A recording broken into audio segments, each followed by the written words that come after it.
Good morning. Start ചെയ്യാം. ആളുകളൊക്കെ കയറി തുടങ്ങുന്നുള്ളൂ.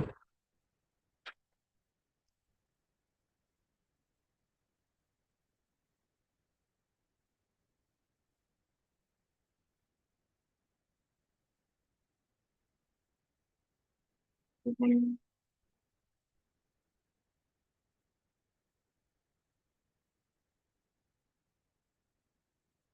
ഒന്ന് ചാറ്റിലൊന്ന് ഓക്കെ പറയണം. പിന്നെ നിങ്ങൾക്ക് സൗണ്ട് ക്ലിയർ ആണെങ്കിൽ ഒന്ന് ചാറ്റിലൊന്ന് ഓക്കെ പറയും.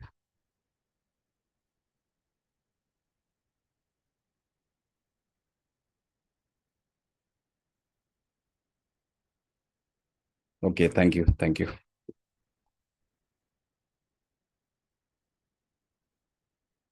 2 minutes കൂടെ ഒന്ന് വെയിറ്റ് ചെയ്യുന്നു.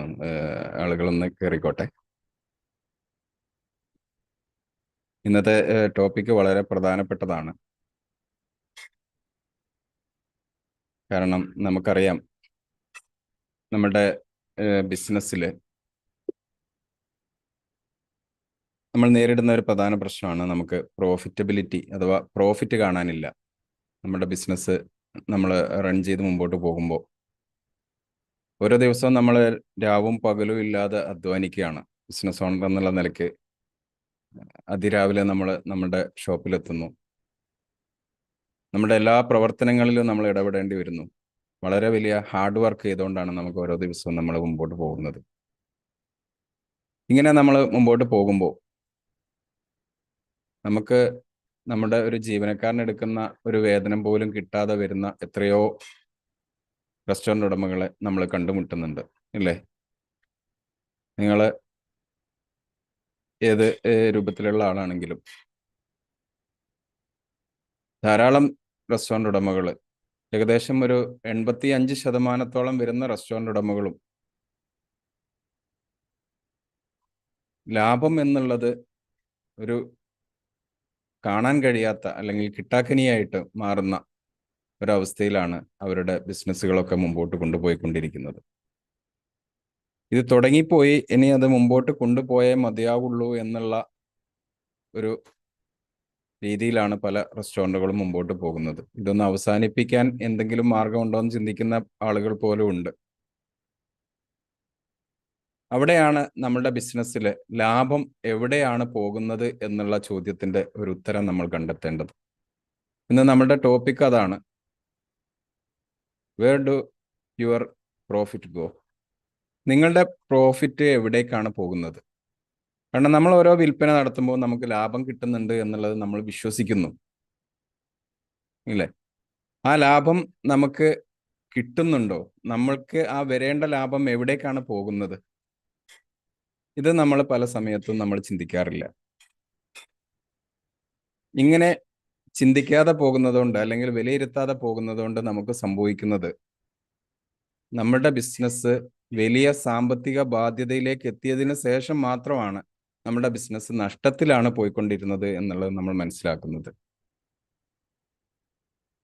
അപ്പോൾ അങ്ങനെയുള്ള പ്രശ്നങ്ങളിലേക്ക് പോകുന്നതിന് മുമ്പ് തന്നെ നമ്മളുടെ ബിസിനസ്സിനെ അനലൈസ് ചെയ്യാനും ആ ബിസിനസ്സിലുള്ള പ്രോബ്ലംസുകളെ കണ്ടെത്താനും അതിനൊരു സൊല്യൂഷൻ കൊണ്ടുവരുവാനും നമുക്ക് കഴിഞ്ഞാൽ നമ്മുടെ ബിസിനസ്സിനെ നമുക്ക് പ്രോഫിറ്റബിൾ ആയിട്ട് നിലനിർത്താൻ വേണ്ടിയിട്ട് പറ്റും. നമ്മൾ ആലോചിക്കേണ്ട കാര്യം, ഇന്ന് ലോകത്ത് ഏറ്റവും കൂടുതൽ സാധ്യതയുള്ള ബിസിനസ്സിലാണ് നമ്മൾ നിൽക്കുന്നത്, ഇല്ലേ? ഫുഡ് ബിസിനസ് എന്ന് പറയുന്നത് ലോകത്ത് ദിനം പ്രതി ഓരോ നിമിഷവും അതിൻ്റെ ആവശ്യം കൂടിക്കൂടി വരിക. ഭക്ഷണം കഴിക്കാതെ ആളുകൾ ജീവിക്കുന്നില്ല, ഇല്ലേ? അപ്പോൾ ആളുകൾ ഇന്നുള്ളതിനേക്കാൾ കൂടുതൽ ആളുകൾ നാളെ ഈ ലോകത്ത് ഉണ്ടായിക്കൊണ്ടിരിക്കുന്നു. മരണസംഖ്യ നമ്മൾ കുറഞ്ഞുകൊണ്ടിരിക്കുക. അപ്പോൾ നമ്മളുടെ ഈ ഭക്ഷ്യവിഭവങ്ങളുടെ ആവശ്യകത ഓരോ ദിവസവും വർദ്ധിച്ചു വന്നുകൊണ്ടിരിക്കുന്നു, ഇല്ലേ? എന്തെങ്കിലും എതിരഭിപ്രായമുള്ള ആരെങ്കിലും ഉണ്ടോ?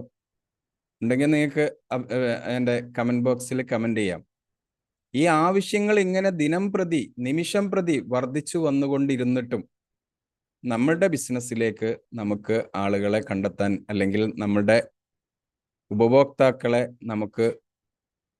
ഉപഭോക്താക്കളിൽ നിന്ന് നമുക്ക് കൂടുതൽ ലാഭം നേടിയെടുക്കാൻ വേണ്ടിയിട്ട്, അല്ലെങ്കിൽ നമ്മളുടെ ബിസിനസ്സിൽ നിന്ന് നമുക്ക് കൂടുതൽ ലാഭം നേടിയെടുക്കാൻ വേണ്ടിയിട്ട് നമുക്ക് കഴിയാതെ പോകുന്നുണ്ട്. പല ബിസിനസ്സുകളിലും ഉപഭോക്താക്കൾ ഇല്ലാത്തതല്ല പ്രശ്നം. രാവിലെ തുറക്കുന്നത് മുതൽ രാത്രി അടയ്ക്കുന്നത് വരെ വലിയ തിരക്കാ പല റെസ്റ്റോറൻറ്റുകളിലും.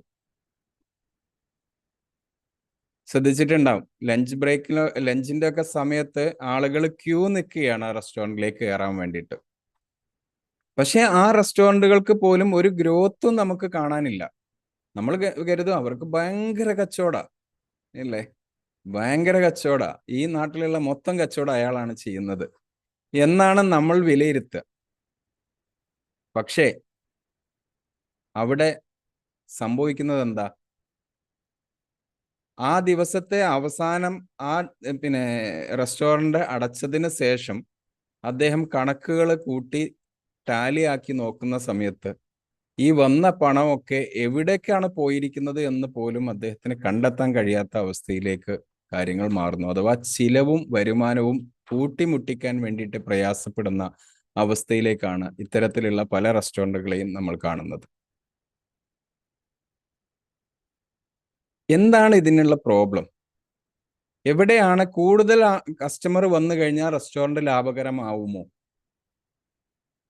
അല്ലെങ്കിൽ നല്ല ഭക്ഷണം മാത്രം വിളമ്പിയാൽ നമുക്ക് റെസ്റ്റോറൻറ്റിനെ ലാഭകരമായിട്ട് മുമ്പോട്ട് കൊണ്ടുപോകാൻ കഴിയുമോ? ഇങ്ങനെയുള്ള 2-3 ചോദ്യങ്ങൾക്ക് നമുക്ക് ഉത്തരം കണ്ടെത്തേണ്ടതുണ്ട് റെസ്റ്റോറൻറ്റ് ബിസിനസ്സിനെ സക്സസ് ആക്കണമെങ്കിൽ. ഈ ചോദ്യങ്ങൾക്ക് നമ്മളുടെ മുമ്പിൽ ഉത്തരമില്ല എങ്കിൽ നമ്മളെ സംബന്ധിച്ചിടത്തോളം നമ്മളുടെ ബിസിനസ്സിനെ നമുക്ക് പ്രോഫിറ്റബിൾ ആക്കിയിട്ട് മുമ്പോട്ട് കൊണ്ടുപോകാൻ കഴിയില്ല. എൻ്റെ ചെറുപ്പം മുതലേ എൻ്റെ പാരൻസിന് റെസ്റ്റോറൻ്റ് ആയിരുന്നു. എൻ്റെ ഫാദറും മദറും കൂടി നടത്തിയിരുന്ന റെസ്റ്റോറൻറ്റ് ബിസിനസ്സായിരുന്നു. അപ്പം അന്ന് മുതലേ ഞാൻ കേട്ടുകൊണ്ടിരിക്കുന്ന ഒരു വാചകം എന്താണെന്ന് കരുതിയാൽ, നല്ല ഭക്ഷണം കൊടുത്താൽ കസ്റ്റമർ ഉണ്ടാകും എന്നുള്ളതായിരുന്നു അന്ന് മുതലേ ഞാൻ കേട്ടുകൊണ്ടിരിക്കുന്നത്. പക്ഷേ ഞാൻ വളർന്നു, ഞാൻ ഈ മേഖലയിലേക്ക് കടന്നു വന്നു. പിന്നീട് ഞാൻ ഈ മേഖലയെ പറ്റി കൂടുതലായിട്ട് പഠിച്ചു. ഈ മേഖലയിലുള്ള ഒരുപാട് പ്രതിസന്ധികൾ നേരിട്ടു.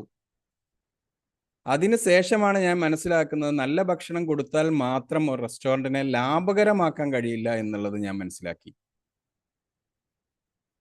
ഇതാണ് ഇതിൻ്റെ ഏറ്റവും കോറായിട്ടുള്ള പ്രോബ്ലം. കാരണം നല്ല ഭക്ഷണം മാത്രം കൊടുത്താൽ റെസ്റ്റോറൻറ്റിനെ പ്രോഫിറ്റബിൾ ആക്കാൻ കഴിയും, അല്ലെ റെസ്റ്റോറൻറ്റിനെ വിജയിപ്പിക്കാൻ കഴിയും എന്ന് കരുതുന്ന ആളുകളോടാണ് ഞാൻ ഈ ഒരു വാചകം പറഞ്ഞത്. ഇതിനുള്ള ഒരു പ്രധാന പ്രശ്നം, നല്ല ഭക്ഷണം കൊടുത്തിട്ടില്ലെങ്കിൽ കസ്റ്റമർ വരില്ല. നല്ല ഭക്ഷണം മാത്രം കൊടുത്താൽ മാത്രം നമുക്ക് എന്താവില്ല, റെസ്റ്റോറൻറ്റിനെ പ്രോഫിറ്റബിൾ ആക്കാനും കഴിയില്ല. ഇത് നമ്മൾ തിരിച്ചറിയണം. അപ്പോൾ എന്തൊക്കെ കാര്യങ്ങളാണ് റെസ്റ്റോറൻറ്റിനെ പ്രോഫിറ്റബിൾ ആക്കാൻ വേണ്ടിയിട്ട് വേണ്ടത് എന്നുള്ളത് നമുക്ക് മനസ്സിലാക്കാൻ വേണ്ടിയിട്ട് കഴിയണം. അതിലേക്കാണ് നമ്മൾ ഇന്ന് പോകുന്നത്. അവിടെയാണ് ആ കാര്യങ്ങളെ വിലയിരുത്താൻ നമുക്ക് കഴിയാതെ പോകുന്നത് കൊണ്ടാണ് നമ്മളുടെ ലാഭം അതിലൂടെയാണ് ലീക്കേജ് ആയിട്ട് പുറത്തു പോകുന്നത്. അപ്പോൾ ഈ ഹോളുകളെ നമ്മൾ കണ്ടെത്തിയിട്ട് നമുക്ക് എന്ത് വേണം? അത് അടയ്ക്കാൻ വേണ്ടിയിട്ട് നമുക്ക് കഴിയണം. അങ്ങനെ ഇത് സിമ്പിളായിട്ടുള്ള ടാസ്ക് ആണ്. പക്ഷേ ഇത് പല ആളുകളും ഇതിനെക്കുറിച്ച് അവെയർ അല്ല, അവർ മനസ്സിലാക്കുന്നില്ല. ഇത് നമ്മളുടെ ഒരു സാധാരണ ഒരു ട്രേഡിംഗ് ബിസിനസ്, ഒരു റീറ്റെയിൽ ബിസിനസ് ചെയ്യുന്നത് പോലെയല്ല റെസ്റ്റോറൻറ്റ് ബിസിനസ് ചെയ്യുന്നത് എന്നുള്ളത് ആദ്യം തന്നെ നമ്മൾ മനസ്സിലാക്കണം. ഇതിനൊരു ബിസിനസ്സായിട്ട് നമ്മൾ കാണുന്നുണ്ടെങ്കിലും ഇതൊരു വലിയ ഇൻഡസ്ട്രി ആയിട്ടാണ് നമ്മൾ ഇതിനെ വിലയിരുത്തേണ്ടത്. എന്താ ഇൻഡസ്ട്രിയുടെ പ്രത്യേകത? ഒരു ഇൻഡസ്ട്രിയിലേക്ക് നമ്മൾ നോക്കുന്ന സമയത്ത് എന്താണ് അവിടെ സംഭവിക്കുക? അവിടെ പ്രൊക്വയർമെൻ്റ് ഉണ്ട്, അതേപോലെ അതിൻ്റെ പ്രൊഡക്ഷൻ ഉണ്ട്, അതിൻ്റെ ഡിസ്ട്രിബ്യൂഷൻ ഉണ്ട്, അതിൻ്റെ മാർക്കറ്റിംഗ് ഉണ്ട്, സെയിൽസ് ഉണ്ട്, HR മാനേജ്മെൻ്റ് ഉണ്ട്, ഇത്തരത്തിലുള്ള കസ്റ്റമർ റിലേഷൻസ് ഉണ്ട്. ഇത്തരത്തിലുള്ള ഒരുപാട് ഡിപ്പാർട്ട്മെൻറ്റുകൾ വർക്ക് ചെയ്തുകൊണ്ടാണ് ഇൻഡസ്ട്രി വർക്ക് ചെയ്യുക, അല്ലേ? ഇവിടെയും അത് തന്നെയാണ് പ്രശ്നമാവുന്നത്. നമ്മുടെ മുമ്പിലുള്ള പ്രശ്നവും അത് തന്നെയാണ്. നമ്മൾ ഇതിനെ ഒരു ബിസിനസ് ആയിട്ട് മാത്രം കാണുന്ന സമയത്ത് ഇതിലുള്ള ചില പാർട്ടുകൾ നമ്മളെ സംബന്ധിച്ചിടത്തോളം മിസ്സിംഗ് ആയി മാറുന്നുണ്ട്. അങ്ങനെ മിസ്സിംഗ് ആയിട്ട് മാറുന്ന ആ പാർട്ടുകളെ നമുക്ക് എന്ത് വേണം? നമുക്ക് കൂട്ടി യോജിപ്പിച്ചുകൊണ്ട് അതിലുണ്ടാവുന്ന പ്രോബ്ലംസുകളെ, ചലഞ്ചസുകളെ നമുക്ക് മനസ്സിലാക്കിക്കൊണ്ട് അതിന് പരിഹാരം കൊണ്ടുവരാൻ വേണ്ടിയിട്ട് നമുക്ക് പറ്റണം. അപ്പൊ ഇന്ന് നമ്മൾ ഡിസ്കസ് ചെയ്യുന്നത് നമ്മളുടെ ലീക്കേജ് ആയി പോകുന്ന, നമ്മളുടെ പണം ലീക്കേജിലൂടെ പോകുന്ന ഏരിയകൾ ഏതൊക്കെയാണ് എന്നുള്ളത് കണ്ടെത്തി ആ ഹോളുകളെ അടയ്ക്കാൻ വേണ്ടിയിട്ടാണ് നമ്മൾ ഇന്ന് പോകുന്നത്. ഇതില് നമ്മൾ മനസ്സിലാക്കേണ്ട ആദ്യത്തെ കാര്യം, ബിസിനസ്സിൽ രണ്ട് സോഴ്സ് ആണുള്ളത്. ഒന്ന് പണം ഇൻഫ്ലോയും ഒന്ന് പണത്തിന്റെ ഔട്ട്ഫ്ലോയും. ഒരു ബിസിനസ് എടുത്തു നോക്കിയാൽ ആ ബിസിനസ്സിൽ രണ്ട് കാര്യങ്ങളാണ് പണത്തിൻ്റെത് കാണാം. പണത്തിനെ ബേസ് ചെയ്തുകൊണ്ടാണല്ലോ നമ്മൾ പ്രോഫിറ്റിനെ നിശ്ചയിക്കുന്നത്. അപ്പം നിങ്ങളുടെ ബിസിനസ്സിലേക്ക് വരുന്ന റവന്യൂ അത് നിങ്ങളുടെ ഇൻഫ്ലോ ആണ്, നിങ്ങളുടെ ഉള്ളിലേക്ക് വരുന്ന പണമാണ്. നിങ്ങളുടെ ഔട്ട്ഫ്ലോ എന്ന് പറയുന്നത് നിങ്ങളുടെ ചെലവുകളാണ്, എക്സ്പെൻസുകൾ. ഇപ്പൊ എന്തൊക്കെയാണ് നിങ്ങളുടെ എക്സ്പെൻസുകൾ? ഒന്ന് നിങ്ങൾ കമന്റ് ചെയ്യൂ, നിങ്ങളുടെ എക്സ്പെൻസുകൾ എന്തൊക്കെയാണ്? അപ്പൊ നിങ്ങൾ കരുതുന്നതിന്റെ കൂടുതലായിട്ടുള്ള എക്സ്പെൻസുകൾ നിങ്ങൾക്ക് വരുന്നുണ്ടോ എന്നുള്ളത് നമുക്ക് നോക്കാം. നിങ്ങളുടെ എക്സ്പെൻസുകൾ നിങ്ങളൊന്ന് കമന്റ് ചെയ്യാം, എന്തൊക്കെയാണ് നിങ്ങളുടെ എക്സ്പെൻസ് എന്നുള്ളത്. അപ്പോ എക്സ്പെൻസ് നമ്മൾ നോക്കുന്ന സമയത്ത് ആദ്യം തന്നെ നമ്മളുടെ മുമ്പിലേക്ക് വരുന്നത് എന്തായിരിക്കാം? ജോലിക്കാർക്ക് കൊടുക്കുന്ന പണം ഇല്ലേ, അതൊരു എക്സ്പെൻസ് ആണ് നമ്മളെ സംബന്ധിച്ചിടത്തോളം. നെക്സ്റ്റ് വരുന്ന ഏതായിരിക്കാം? റെന്റ് നമ്മുടെ ഒരു എക്സ്പെൻസ് ആണ്. യൂട്ടിലിറ്റി, നമ്മുടെ കറണ്ട് ബില്ല്, ടെലിഫോൺ ബില്ല്, അതുപോലുള്ള എക്സ്പെൻസുകൾ നമ്മളെ സംബന്ധിച്ചിടത്തോളം യൂട്ടിലിറ്റി എക്സ്പെൻസുകളാണ്. മറ്റൊരു എക്സ്പെൻസ് ഉണ്ട്, നമ്മൾ ഏറ്റവും ആദ്യം നമ്മൾ ചിന്തിക്കാതെ പോകുന്ന ഒരു ബിസിനസ്സിനെ നിലനിർത്താൻ, ഒരു റെസ്റ്റോറൻറ്റിനെ നിലനിർത്താൻ വേണ്ടിയിട്ട് നമ്മൾ ഏറ്റവും കൂടുതൽ ശ്രദ്ധിക്കേണ്ട ചെലവുകളിൽ ഒന്നാണ് ഫുഡ് കോസ്റ്റ് എന്ന് പറയുന്നത്, അല്ലേ? ഇത് എന്താണ് ഫുഡ് കോസ്റ്റ് എന്ന് ചോദിച്ചാൽ റെസ്റ്റോറൻറ്റ് ഉടമകളിലെ ഭൂരിഭാഗം ആളുകളെ സംബന്ധിച്ചിടത്തോളം ഫുഡ് കോസ്റ്റ് എന്താണെന്നുള്ളത് പോലും അറിയാത്ത ആളുകളെ ഞാൻ കണ്ടിട്ടുണ്ട്, ഒരുപാട് ആളുകളെ കണ്ടിട്ടുണ്ട്. ഇങ്ങനെ ഈ ഫുഡ് കോസ്റ്റ് ഏറ്റവും വലിയ വില്ലനാണ് നമ്മുടെ ബിസിനസ്സിൽ. നമ്മുടെ ലാഭത്തെ കാർന്ന് തിന്നുന്ന ഒരു വില്ലനാണ്, ഒരു കൊലപാതകിയാണ് എന്ന് പോലും പറയാം നമുക്ക്. അത്രയ്ക്കും മാരകമായിട്ടാണ് ഫുഡ് കോസ്റ്റ് നമ്മളെ ബാധിക്കുന്നത് നമ്മുടെ ബിസിനസ്സിൽ. ഈ ഫുഡ് കോസ്റ്റിനെ നമുക്ക് ഐഡന്റിഫൈ ചെയ്യാനും മോണിറ്റർ ചെയ്യാനും കഴിഞ്ഞിട്ടില്ല എങ്കിൽ നമ്മുടെ ബിസിനസ്സിലെ ലാഭം എന്നുള്ളത് നമുക്ക് കാണാൻ പോലും കഴിയില്ല. നമ്മൾ കരുതും നമ്മുടെ ബിസിനസ് നല്ല ലാഭത്തിലാണ് പോകുന്നതെന്ന്. പല ആളുകളും പറയാറുള്ളത്, എൻ്റെ ബിസിനസ്സിൽ ഒരു 200 ബില്ല് അടിച്ചാൽ എൻ്റെ ബിസിനസ് ലാഭകരമാകും എന്ന അങ്ങനെയുള്ള കാൽക്കുലേഷൻസാണ് പറയാറുള്ളത്. പക്ഷെ ഞാൻ അവരോട് പറയാറുള്ളത്, നിങ്ങളുടെ ഓരോ ഡിഷസുകളും വിൽക്കുമ്പോൾ നിങ്ങൾക്ക് ലാഭം കിട്ടണം. ഓരോ വിൽപ്പനയും നിങ്ങൾക്ക് ലാഭം നേടിത്തരണം. 200 ആള് വരാൻ വേണ്ടി കാത്തിരിക്കേണ്ട ആവശ്യം വരരുത്. നിങ്ങളുടെ ഓരോ വിൽപ്പനയും നിങ്ങളെ സംബന്ധിച്ചിടത്തോളം അത് പ്രോഫിറ്റബിൾ ആണ് എന്നുള്ളത് നിങ്ങൾ എന്ത് ചെയ്യണം? ഉറപ്പുവരുത്തണം. Hi Girish Kumar, hi. Okay, അപ്പോ നിങ്ങളുടെ ഓരോ വിൽപ്പനയും ലാഭകരമാവണമെങ്കിൽ എന്താവണം? നിങ്ങൾ ഉണ്ടാക്കുന്ന ഓരോ വിഭവങ്ങളും ഓരോ ഡിഷസുകളും നിങ്ങൾക്ക് ഒരു ഐഡിയൽ ഫുഡ് കോസ്റ്റിൽ നിലനിർത്തി മുമ്പോട്ട് പോകാൻ വേണ്ടിയിട്ട് പറ്റണം. അപ്പോൾ എന്ത് വേണം? നമുക്ക് ഫുഡ് കോസ്റ്റ് എന്താണ് എന്നുള്ളതും അതിൽ എന്തൊക്കെയാണ് നമുക്ക് അമിതമായിട്ട് വരാൻ സാധ്യതയുള്ള ചെലവുകൾ എന്നുള്ളതും അതിനെ എങ്ങനെ നിയന്ത്രിക്കാം എന്നുള്ളതും നമ്മൾ അറിഞ്ഞെങ്കിൽ മാത്രമേ നമ്മുടെ ഫുഡ് കോസ്റ്റ് നമുക്ക് ഐഡിയൽ ആയിട്ട് നിലനിർത്താൻ വേണ്ടിയിട്ട് പറ്റുള്ളൂ. ഐഡിയൽ ഫുഡ് കോസ്റ്റിലേക്ക് നമുക്ക് കൊണ്ടുവരാൻ വേണ്ടി പറ്റുള്ളൂ. അല്ലെങ്കിൽ എന്താണ്? നമ്മൾ മാർക്കറ്റിലെ വില നിലവാരത്തിനനുസരിച്ച് സാധനങ്ങൾ വാങ്ങുന്നത് കൊണ്ടാണ് നമ്മളുടെ ഫുഡ് കോസ്റ്റ് കൂടുന്നത് എന്ന് നമ്മൾ കരുതും.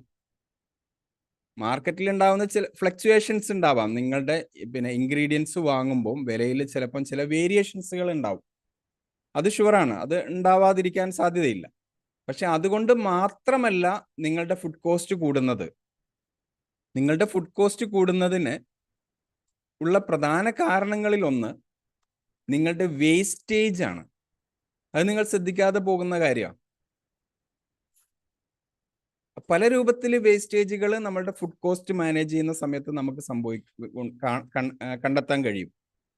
ഒന്ന്, നിങ്ങളുടെ ഇൻഗ്രീഡിയൻസ് പർച്ചേസ് ചെയ്യുമ്പോൾ അതിലുണ്ടാകുന്ന ഡാമേജസുകളും മറ്റുള്ള ഇതുമായിട്ട് ബന്ധപ്പെട്ടതും അതൊരു രൂപത്തിലുള്ള വേസ്റ്റേജ് ആണ്.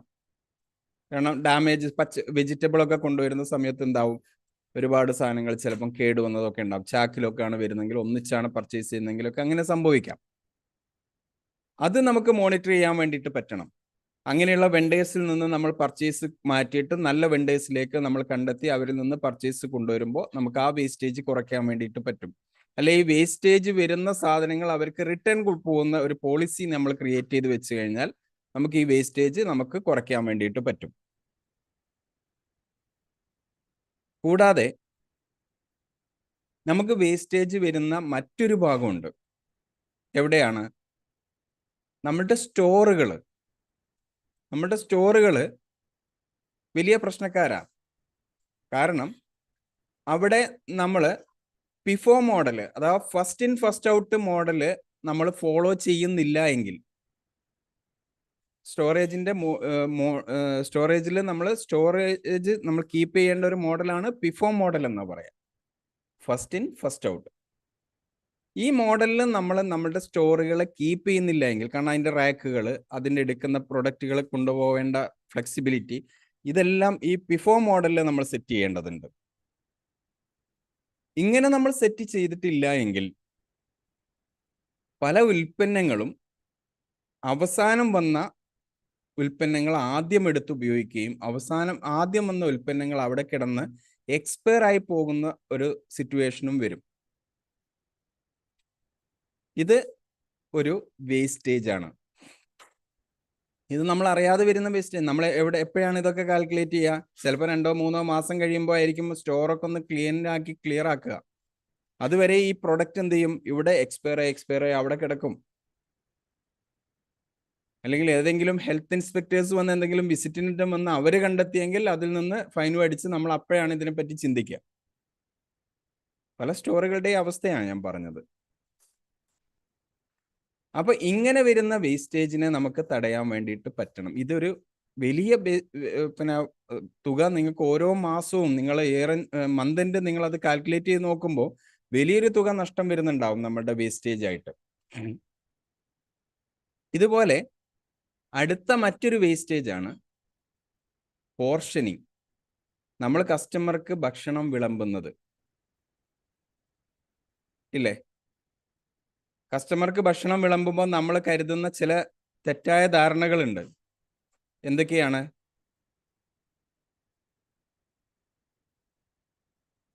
ഹായ് ബഷീർ. ഹായ്. നമ്മൾ ചില സന്ദർഭങ്ങളിൽ ചില കസ്റ്റമറോടുള്ള ഇമോഷൻ, അല്ലെങ്കിൽ നമ്മുടെ ജീവനക്കാർക്കുള്ള ഇമോഷൻ, എന്താ ഇമോഷൻ? അവരുമായിട്ടുള്ള ഒരു ബന്ധം ഇല്ലേ, റിലേഷൻ, ഒരു ചെറിയ ബന്ധങ്ങൾ ക്രിയേറ്റ് ചെയ്യും സ്ഥിരമായിട്ട് കണ്ടുകൊണ്ടിരിക്കുന്ന കസ്റ്റമറൊക്കെ ആയിട്ട്. അപ്പൊ ഇങ്ങനെ വരുന്ന കസ്റ്റമേഴ്സിനോട് നമുക്ക് ചില അടുപ്പങ്ങൾ ഫീൽ ചെയ്യും ഇല്ലേ? അല്ലെങ്കിൽ നമ്മൾ ബിസിനസ് ഓണർ എന്നുള്ള നിലയ്ക്ക് എന്തായിരിക്കും? ഞാൻ കൂടുതൽ ക്വാണ്ടിറ്റി കൊടുത്താൽ എൻ്റെ കസ്റ്റമർ സാറ്റിസ്ഫൈഡ് ആകും. ഇതാണ് മറ്റൊരു ചിന്ത. ഞാൻ കൂടുതൽ ക്വാണ്ടിറ്റി കൊടുത്താൽ എൻ്റെ കസ്റ്റമർ സാറ്റിസ്ഫൈഡ് ആകും. ഇങ്ങനെ ചിന്തിക്കുന്ന ബിസിനസ് ഉടമകളെയും നമുക്ക് കാണാൻ വേണ്ടിയിട്ട് പറ്റും. പക്ഷെ ഇവിടെ സംഭവിക്കുന്നത് എന്താ? ആ ബിസിനസ് ഉടമ തൻ്റെ ബിസിനസിന്റെ നിലനിൽപ്പിനെ തന്നെയാണ് ചോദ്യം ചെയ്യുന്നത് അവിടെ കൂടുതൽ വിളമ്പുന്നതിലൂടെ. കാരണം എന്താ? നിങ്ങൾ അവിടെ കൂടുതലായിട്ട് വിളമ്പി കൊടുക്കുന്ന ചെറിയ പോർഷൻസ്, അതൊരു മാസം അല്ലെങ്കിൽ 2 മാസം, ഒരു വർഷം നിങ്ങൾ കാൽക്കുലേറ്റ് ചെയ്ത് വരുമ്പോഴേക്ക് ചിലപ്പോൾ ലക്ഷക്കണക്കിന് രൂപയുടെ എക്സ്പെൻസ് നിങ്ങൾക്ക് അതിൽ കൂടി വരുന്നതായിട്ട് നിങ്ങൾക്ക് കാണാൻ വേണ്ടിയിട്ട് കഴിയും. ഇത് നിങ്ങൾക്ക് മാനേജ് ചെയ്ത് പോകാൻ പറ്റില്ല ഈ എമൗണ്ട്. കാരണം എന്താ? നിങ്ങൾ വിൽപ്പനയിൽ നിന്ന് വളരെ നാരോ ആയിട്ടുള്ള ലാഭം എടുക്കുന്ന ചില ഉൽപ്പന്നങ്ങളിലായിരിക്കും നിങ്ങൾ ഈ അമിതമായിട്ടുള്ള പോർഷനിങ് അല്ലെ പ്ലേറ്റിംഗ് ചെയ്തിട്ട് നിങ്ങളുടെ കസ്റ്റമർക്ക് കൊടുക്കും. കസ്റ്റമർ സാറ്റിസ്ഫൈഡ് ആവും ഇല്ലേ? കസ്റ്റമർക്ക് ഫ്രീ ആയിട്ട് കിട്ടിയപ്പം കസ്റ്റമർ സാറ്റിസ്ഫൈഡ് ആവും.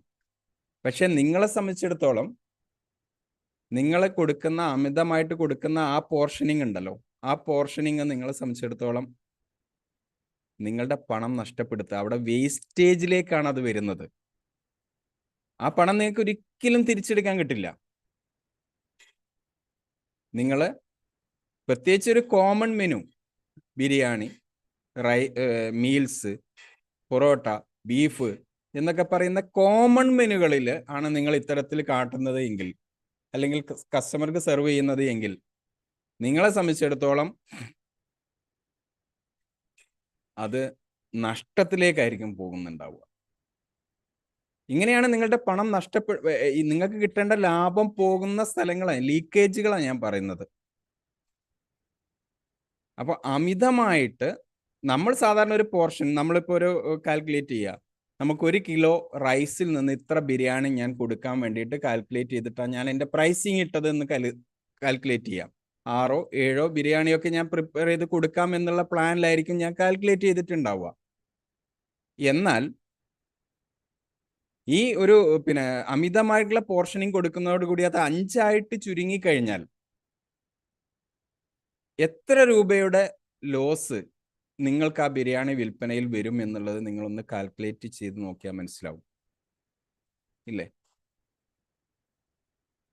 മനസ്സിലാവും.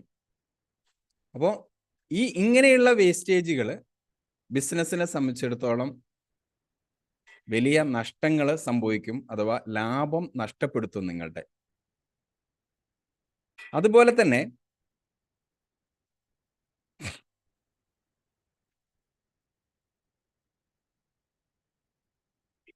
നിങ്ങളുടെ ബിസിനസ്സിൽ ജീവനക്കാരെ നമുക്ക് കൃത്യമായിട്ട് അവർക്ക് ട്രെയിനിങ് കൊടുക്കുന്നില്ല എങ്കിൽ പല ഉൽപ്പന്നങ്ങളും അവര്, പ്രത്യേകിച്ച് വെജിറ്റബിള്, അതേപോലെ തന്നെ നമുക്ക് മീറ്റ്, ഇങ്ങനെയുള്ള പല ഉൽപ്പന്നങ്ങളും അവര് പാചകം ചെയ്യുന്നതിന് വേണ്ടിയിട്ട് അവരെന്ത് ചെയ്യും, സ്ലൈസ് ചെയ്യുന്നുണ്ടാവും അല്ലെ, കട്ട് ചെയ്യാം. അങ്ങനെയൊക്കെ ചെയ്യുന്ന സമയത്ത് അതിൽ അമിതമായിട്ട് വേസ്റ്റേജുകൾ പോവാനുള്ള സാധ്യതയുണ്ട്. ഇവർക്ക് കൃത്യമായി ട്രെയിനിങ് കൊടുക്കണം. ട്രെയിനിങ് എന്ന് പറഞ്ഞപ്പോൾ ഞാൻ മറ്റൊരു കാര്യം പറയുന്നത്, ട്രെയിനിങ്ങിലേക്ക് ആളുകളെ കൃത്യമായിട്ട് നമ്മുടെ റെസ്റ്റോറൻറ്റിലെ ഓരോ ഡിപ്പാർട്ട്മെന്റുകളിൽ വർക്ക് ചെയ്യുന്ന ആളുകൾക്കും പ്രത്യേകം ട്രെയിനിങ് കൊടുക്കാൻ വേണ്ടിയിട്ട് നമ്മൾ തയ്യാറാവണം. കിച്ചണിലെ സ്റ്റാഫിന് മാത്രമല്ല, സർവീസ് സ്റ്റാഫിനും അതേപോലെ തന്നെ നിങ്ങളുടെ ക്ലീനിങ് സ്റ്റാഫുകൾക്കും എല്ലാം, ഹൗസ് കീപ്പിങ്ങിൽ എല്ലാ സ്റ്റാഫുകൾക്കും നിങ്ങൾ കൃത്യമായിട്ട് ട്രെയിനിങ് കൊടുക്കാൻ തയ്യാറായി കഴിഞ്ഞാൽ തന്നെ നമ്മുടെ റെസ്റ്റോറൻറ്റിനെ മറ്റൊരു തലത്തിലേക്ക് നമുക്ക് മാറ്റിക്കൊണ്ടുവരാൻ വേണ്ടിയിട്ട് പറ്റും. അതേപോലെ ഇത്തരം സ്റ്റാഫുകളെ നിങ്ങൾക്ക് ലോങ് ടൈമിലേക്ക് നിങ്ങളുടെ ബിസിനസ്സിൽ നിലനിർത്താൻ ഇത്തരം ട്രെയിനിങ്ങുകൾ നിങ്ങളെ സഹായിക്കും. ട്രെയിനിങ്ങുകൾ കൊടുക്കാത്ത റെസ്റ്റോറൻറ്റുകളിലാണ് സ്റ്റാഫുകൾ പെട്ടെന്ന് ചാടിപ്പോകുന്ന പ്രശ്നങ്ങളൊക്കെ ഉള്ളത്. നമുക്ക് അറിയാം, ഇന്ന് അവർ നിൽക്കുന്ന റെസ്റ്റോറൻറ്റിൽ നിന്ന് നാളെ രാവിലെ നേരം വെളുക്കുമ്പോൾ മറ്റൊരു റെസ്റ്റോറൻറ്റിൽ അവർ കാണും, അല്ലേ? ഇത് ഇത്തരത്തിൽ ട്രെയിനിങ്ങോ അല്ലെങ്കിൽ മറ്റുള്ള ഫോളോ അപ്പുകളോ ഫീഡ്ബാക്കിങ്ങോ ഒന്നുമില്ലാത്ത റെസ്റ്റോറൻറ്റുകളിൽ നിന്നാണ് ഇത്തരത്തിലുള്ള പ്രശ്നങ്ങൾ സാധാരണയായിട്ട് നമ്മൾ കാണുന്നത്. ഈ ട്രെയിനിങ് വളരെ പ്രധാനപ്പെട്ടതാണ്. നമുക്ക് വേസ്റ്റേജ് കുറയ്ക്കാൻ വേണ്ടിയിട്ട് ട്രെയിനിങ് ഉപകാരപ്പെടും. നിങ്ങളുടെ എംപ്ലോയീസിനെ നിങ്ങളുടെ ബിസിനസ്സിൽ റീടെൻഷൻ വേണ്ടിയിട്ട്, അഥവാ നിങ്ങളെ ബിസിനസ്സിൽ നിലനിർത്താൻ വേണ്ടിയിട്ട് നിങ്ങൾക്ക് എന്ത് ചെയ്യാൻ പറ്റും? ട്രെയിനിങ് ഉപകാരപ്പെടും. അതുപോലെ തന്നെ അവരുടെ പ്രൊഡക്ടിവിറ്റി വർദ്ധിപ്പിക്കാൻ, അവരിൽ നിന്ന് മാക്സിമം റവന്യൂ ജനറേറ്റ് ചെയ്യാനും ട്രെയിനിങ് നമ്മളെ സഹായിക്കും.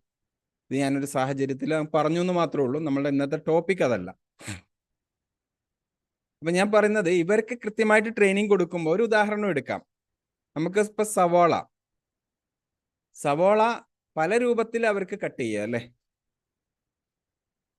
നിങ്ങളുടെ റെസ്റ്റോറൻറ്റിലെ കിച്ചണിൽ എങ്ങനെയാണ് സവോള കട്ട് ചെയ്യുന്നത് എന്നുള്ളത് നിങ്ങളൊന്ന് പരിശോധിക്കുക. ഒന്ന്, അവർക്ക് കട്ട് ചെയ്യാൻ പറ്റുന്നത് മുകൾ ഭാഗവും താഴെ ഭാഗവും ആദ്യം കട്ട് ചെയ്തിട്ട് കത്തി വെച്ചിട്ട് എന്ത് ചെയ്യും, സൈഡിലൊന്ന് വരഞ്ഞ് ഒരൊറ്റ പൊളിക്കുകയാണ് ചെയ്യുക, ഇല്ലേ? ആ പൊളിയിൽ എത്ര ലെയർ പൊളിഞ്ഞു പോരുന്നോ അത്രയും ലെയർ എന്താണ്, വേസ്റ്റേജിലേക്ക് പോകും. കാരണം അവർ കട്ട് ചെയ്യാനുള്ള സൗകര്യത്തിന് വേണ്ടിയിട്ട് ബാക്കിയുള്ളത് മാത്രമേ ഉപയോഗിക്കുള്ളൂ. അവിടെ നമുക്ക് ആ സവോളയ്ക്ക് എത്ര വേസ്റ്റേജ് പോകുന്നുണ്ട് എന്നുള്ളത് നിങ്ങളുടെ സവോള അരിഞ്ഞതിന് ശേഷം അതിൻ്റെ ബാക്കിയുള്ള പോർഷൻ, അഥവാ നിങ്ങൾക്ക് വന്ന വേസ്റ്റേജ് ആയിട്ടുള്ള പോർഷനെ നിങ്ങളൊന്ന് എടുത്തിട്ട് തൂക്കി നോക്കുക. ഒരു ദിവസം 50 കിലോ 60 കിലോ സവോള ഉപയോഗിക്കുന്ന റെസ്റ്റോറൻ്റ് ആണെന്നുണ്ടെങ്കിൽ ഇങ്ങനെ അവർ യൂസ് ചെയ്യുമ്പോൾ എത്ര കിലോ സവോള വേസ്റ്റ് ആയിട്ട് പോകുന്നുണ്ടാവും, വേസ്റ്റേജിലേക്ക് പോകുന്നുണ്ടാവും. സവോളയ്ക്കൊക്കെ പല സമയങ്ങളിൽ പല വലിയ വില വരുന്ന സമയമൊക്കെ ഉണ്ട്, ഇല്ലേ? അപ്പോൾ അന്നും അവരുടെ ഹാബിറ്റ് ഇത് ക്രിയേറ്റ് ചെയ്തപ്പെട്ട് കഴിഞ്ഞാൽ, ഈ ഒരു ഹാബിറ്റ് ക്രിയേറ്റ് ചെയ്ത് വന്നു കഴിഞ്ഞാൽ അവരന്നും ഈ രൂപത്തിലാണ് എന്ത് ചെയ്യുക, ഈ സവോള പൊളിക്കുള്ളൂ. ഞാൻ ഒരു ഉദാഹരണം പറഞ്ഞൊന്ന് മാത്രം, സവോളയിൽ മാത്രം ഒതുങ്ങുന്നതല്ല അത്. അരി വാഷ് ചെയ്യുന്നിടത്ത് ഒരുപാട് പ്രശ്നങ്ങളുണ്ട്. അരി വാഷ് ചെയ്യുന്നിടത്ത് ഇത്തരത്തിലുള്ള പ്രശ്നങ്ങൾ കാണാറുണ്ട്. അപ്പോൾ ഇങ്ങനെയുള്ള ഇവർക്ക് ട്രെയിനിങ് കൊടുക്കണം. ഇതിനു വേണ്ടിയിട്ട് സവോള കട്ട് ചെയ്യേണ്ടത് ഇങ്ങനെയാണ്, ഈ ഒരു പോർഷൻ വെച്ചിട്ട് ഇത്ര മാത്രമേ ഈ വേസ്റ്റേജിലേക്ക് പോകാൻ പാടുള്ളൂ, ഇതിലുള്ള ലേയേഴ്സ് ഇത്ര മാത്രമേ പൊളിച്ച് കളയാൻ പാടുള്ളൂ. ഇതിന് കൃത്യമായിട്ട് നമ്മൾ ഡയറക്ഷൻസ് കൊടുക്കുക, ട്രെയിനിങ് കൊടുക്കുക, എന്നിട്ട് അവരെ പെർഫെക്റ്റ് ആക്കി മാറ്റുക. ഒരു തവണയൊന്നും നിങ്ങൾ ട്രെയിനിങ് കൊടുത്ത് പറഞ്ഞാലൊന്നും ഇത് മാറുമെന്ന് ഞാൻ പ്രതീക്ഷിക്കുന്നില്ല. കാരണം അങ്ങനെ മാറാനുള്ള സാധ്യത വളരെ കുറവാണ്. ഇത് നിങ്ങൾ എന്ത് ചെയ്യണം, ട്രെയിനിങ് കൊടുത്തിട്ട് ഒരു 7 days അവർക്ക് എന്ത് ചെയ്യണം, ഒരു ഷാഡോയിങ് നടത്തണം. ഷാഡോയിങ് എന്നാണ് നമ്മൾ പറയാ. ഇവർ ചെയ്യുന്ന പ്രവർത്തനങ്ങളെ നമ്മൾ എന്ത് ചെയ്യും, ഒരു നിഴല് പോലെ അവരുടെ പുറകെ നിന്നുകൊണ്ട് ഇത് എന്ത് ചെയ്യണം, നമ്മൾ മോണിറ്റർ ചെയ്യണം ഒരു 7 days. കാരണം ഞാൻ പറയുന്ന ഈ ഓരോ കാര്യങ്ങളും നിങ്ങൾ എന്ത് ചെയ്യണം, നോട്ട് ചെയ്ത് വെക്കണം കേട്ടോ. നിങ്ങൾക്ക് ഇത് വളരെയധികം ഉപകാരപ്പെടുന്ന കാര്യങ്ങളാണ് ഓരോ പോയിന്റുകളും. നമുക്ക് പണം നഷ്ടപ്പെടുന്ന സ്ഥലങ്ങൾ ഇതൊക്കെ നിങ്ങൾ പിടിച്ചു കഴിഞ്ഞാൽ തന്നെ നിങ്ങളുടെ ബിസിനസ് ലാഭമാവും. കാരണം 15-20% ഓരോ വിൽപ്പന നടക്കുമ്പോഴും അതിന്റെ 15 മുതൽ 20% വരെ നിങ്ങൾക്ക് എന്ത് ചെയ്യുന്നുണ്ട്, ഇത്തരത്തിൽ ലീക്കേജ് ആയിട്ട് പോകുന്നുണ്ട്. ഇപ്പൊ നിങ്ങളൊന്ന് ആലോചിച്ച് നോക്കുക, ഒരു 100 രൂപയുടെ ഒരു സാധനം നിങ്ങൾ വിൽക്കുമ്പോൾ, ഒരു പ്രൊഡക്റ്റ്, ഒരു വിഭവം നിങ്ങൾ വിൽക്കുന്ന സമയത്ത് നിങ്ങൾക്ക് 15-20 രൂപ ഇത്തരത്തിൽ വേസ്റ്റേജിലൂടെ പോകുന്നുണ്ടെങ്കിൽ അത് നിങ്ങൾക്ക് തിരിച്ചെടുക്കാൻ കഴിഞ്ഞാൽ തന്നെ റെസ്റ്റോറന്റ് ലാഭത്തിലായില്ലേ, ഇല്ലേ? നിങ്ങൾ എന്തിനാ കൂടുതൽ കസ്റ്റമറെ കൊണ്ടുവരാൻ വേണ്ടിയിട്ട് പിന്നെ പണം കൂടുതൽ ഇൻവെസ്റ്റ് ചെയ്ത് കൂടുതൽ കസ്റ്റമറെ കൊണ്ടുവന്ന് അങ്ങനെ നിങ്ങൾ പരീക്ഷിക്കുന്നത് എന്തിനാ? നിങ്ങൾക്ക് നഷ്ടപ്പെട്ടുകൊണ്ടിരിക്കുന്ന പണത്തെ തിരിച്ചെടുത്താൽ തന്നെ നിങ്ങളുടെ ബിസിനസ് ലാഭത്തിലാവും. അപ്പോൾ ഇത്തരത്തിലുള്ള വേസ്റ്റേജുകൾ നമ്മൾ എന്ത് ചെയ്യണം, നമ്മൾ ഒഴിവാക്കി എടുക്കാൻ വേണ്ടിയിട്ട് ശ്രമിക്കുക. ദെൻ അടുത്തത് നമുക്ക് പണം നഷ്ടപ്പെടുത്തുന്ന മറ്റൊരു സ്ഥലം എന്ന് പറയുന്നത് നമ്മളെ സ്റ്റോക്കുകൾ. നമ്മൾ എന്ത് ചെയ്യാറുണ്ട്, പല ആളുകളും സ്റ്റോർ റൂമുകൾക്കൊക്കെ നല്ല രൂപത്തിലുള്ള കീ ഒക്കെ വെച്ച് സ്റ്റോർ കീപ്പറെയൊക്കെ വെച്ചിട്ടാണ് പല റെസ്റ്റോറൻറ്റുകളും കറക്റ്റ് ആ ഒരു ഫോർമാറ്റിലാണ് വർക്ക് ചെയ്യുന്നത്. എന്നാൽ നമ്മുടെ കാഷ്വൽ റെസ്റ്റോറൻറ്റുകൾ, ചെറിയ റെസ്റ്റോറൻറ്റുകളൊക്കെ അത്തരത്തിലൊരു സംവിധാനം ഒന്നും ഉണ്ടാവില്ല. കാരണം അങ്ങനെ ഒരാളെ വെച്ച് കഴിഞ്ഞാൽ അവർക്കുള്ള ഒരു സാലറി കൂടി അഡീഷണൽ ഒരു എക്സ്പെൻസ് ആയതുകൊണ്ട് അവരെന്ത് ചെയ്യും, അതിൽ നിന്ന് പിന്മാറിയിട്ട് മിക്കവാറും കിച്ചൺ മാനേജ് ചെയ്യുന്ന കുക്ക് തന്നെയാണ് സ്റ്റോർ റൂമിൽ നിന്ന് ആവശ്യമുള്ള സാധനങ്ങൾ എടുത്ത് പാചകത്തിന് പോകാറുള്ളത്, ഇല്ലേ? ഇത് പല രൂപത്തിലുള്ള പ്രശ്നങ്ങൾ നമ്മുടെ റെസ്റ്റോറൻറ്റിൽ സംഭവിക്കാറുണ്ട്. ഇതിൽ ഇങ്ങനെ സ്റ്റോറ് നമ്മൾ ഓപ്പൺ ആയിട്ട് തുറന്നിട്ട് കഴിഞ്ഞാൽ പല രൂപത്തിലുള്ള പ്രശ്നങ്ങൾ ഉണ്ടാവും. ഒന്ന്, നമ്മളുടെ കുക്ക് അല്ലെങ്കിൽ നമ്മളുടെ ഷെഫ്, നമ്മളുടെ മറ്റുള്ള ജീവനക്കാർ എല്ലാവരും കയറുന്ന ഒരു സ്റ്റോർ റൂമാണ് നിങ്ങൾക്കുള്ളത് എങ്കിൽ അവിടെ നിന്ന് നമ്മുടെ പല ഉൽപ്പന്നങ്ങളും അവർക്ക് അവരുടെ പേഴ്സണൽ ആവശ്യങ്ങൾക്ക്, അഥവാ വീട്ടിലെ ആവശ്യങ്ങൾക്ക് അല്ലെങ്കിൽ മറ്റുള്ള പാചകത്തിന് അവരുടെ വീട്ടിൽ മറ്റുള്ള റൂമിൽ ഭക്ഷണം പാകം ചെയ്യുന്നതിനൊക്കെ അവർക്ക് കൊണ്ടുപോകാനുള്ള ഒരു ടെൻഡൻസി അവരിൽ ക്രിയേറ്റ് ചെയ്യപ്പെടും. കാരണം എന്താ, ഇത് നാഥനില്ലാതെ കിടക്കുന്ന ഒരു സ്ഥലമാണ്. ഇവിടുന്ന് ഇപ്പോൾ ഒരു മഞ്ഞപ്പൊടിയുടെ പാക്കറ്റ് എടുത്താൽ കുഴപ്പമില്ല, അവിടുന്ന് ഒരു മുളക് പൊടിയുടെ പാക്കറ്റ് എടുത്താൽ കുഴപ്പമില്ല, ഇവിടുന്ന് കുറച്ച് പഞ്ചസാര ഒരു കവറിലാക്കിയാൽ കുഴപ്പമില്ല, ഇവിടെ നിന്ന് കുറച്ച് അരി എടുത്തൊരു കവറിലിട്ടാൽ കുഴപ്പമില്ല. അവരെ നമ്മൾ കുറ്റം പറഞ്ഞിട്ട് കാര്യമില്ല. കാരണം അവിടെ നമ്മൾക്കൊരു നിയന്ത്രണമില്ല. നമ്മൾ അതിന് വേണ്ടിയിട്ട് ഒരു റെസ്ട്രിക്ഷൻസ് അവിടെ വെച്ചിട്ടില്ല. നമ്മൾ അതിനെ ബ്ലോക്ക് ചെയ്തിട്ടില്ല അവിടെ. ഇതിങ്ങനെ ഓപ്പൺ ചെയ്തിട്ടിരിക്കുക. ഇങ്ങനെ എടുത്തു പോകുന്ന ധാരാളം റെസ്റ്റോറൻറ്റുകളുടെ സ്റ്റോർ റൂമുകൾ നമുക്ക് കാണാൻ വേണ്ടിയിട്ട് കഴിയും. ഇത് നമ്മളെ സംബന്ധിച്ചിടത്തോളം നമ്മുടെ പണം നഷ്ടപ്പെടുത്തുക. കാരണം നമ്മൾ എന്താണ്, 1 കിലോ അരി വാങ്ങിയാൽ അതിൽ നിന്ന് ഇത്ര പ്രൊഡക്ടിവിറ്റി ഉണ്ടാകും എന്നുള്ളത് നമ്മൾ കണക്കാക്കുന്നുണ്ടല്ലോ. ഇത്ര രൂപയ്ക്ക് സെല്ല് ചെയ്യാൻ വേണ്ടിയിട്ട് പറ്റും. അതിൽ നിന്ന് കുറഞ്ഞ ക്വാണ്ടിറ്റി ഇത്തരത്തിൽ ആളുകൾ എടുത്തു കൊണ്ടുപോയി കഴിഞ്ഞാൽ, ഒരാളല്ല കൊണ്ടുപോകുക, ഒരുപാട് ആളുകൾ ഇതേപോലെ കൊണ്ടുപോകുന്നുണ്ടാവും. ഒരാൾ എടുക്കുമ്പോൾ മറ്റാളും ഇത്തിരി എടുക്കും, അതിൻ്റെ അപ്പുറത്തുള്ള ആൾ ഇത്തിരി എടുക്കും. ഇതൊരു ഹാബിറ്റ് ആയിട്ട് നമ്മൾ എന്ത് ചെയ്യും, നമ്മുടെ കിച്ചണിൽ ക്രിയേറ്റ് ചെയ്യപ്പെടും. ഇത് നിങ്ങൾ ശ്രദ്ധിക്കേണ്ട കാര്യമാണ്. ഇതിന് കൃത്യമായിട്ടുള്ള എന്തെങ്കിലും മോണിറ്ററിംഗ് സംവിധാനം നമുക്കുണ്ടാവണം. സ്റ്റോർ എന്ന് പറയുന്നത് നമ്മുടെ ഏറ്റവും വലിയ പണം ലോസ് ചെയ്യപ്പെടുന്ന ഒരു സ്ഥലം കൂടിയാണ്. ഇത് നമ്മൾ തിരിച്ചറിയണം. കൂടാതെ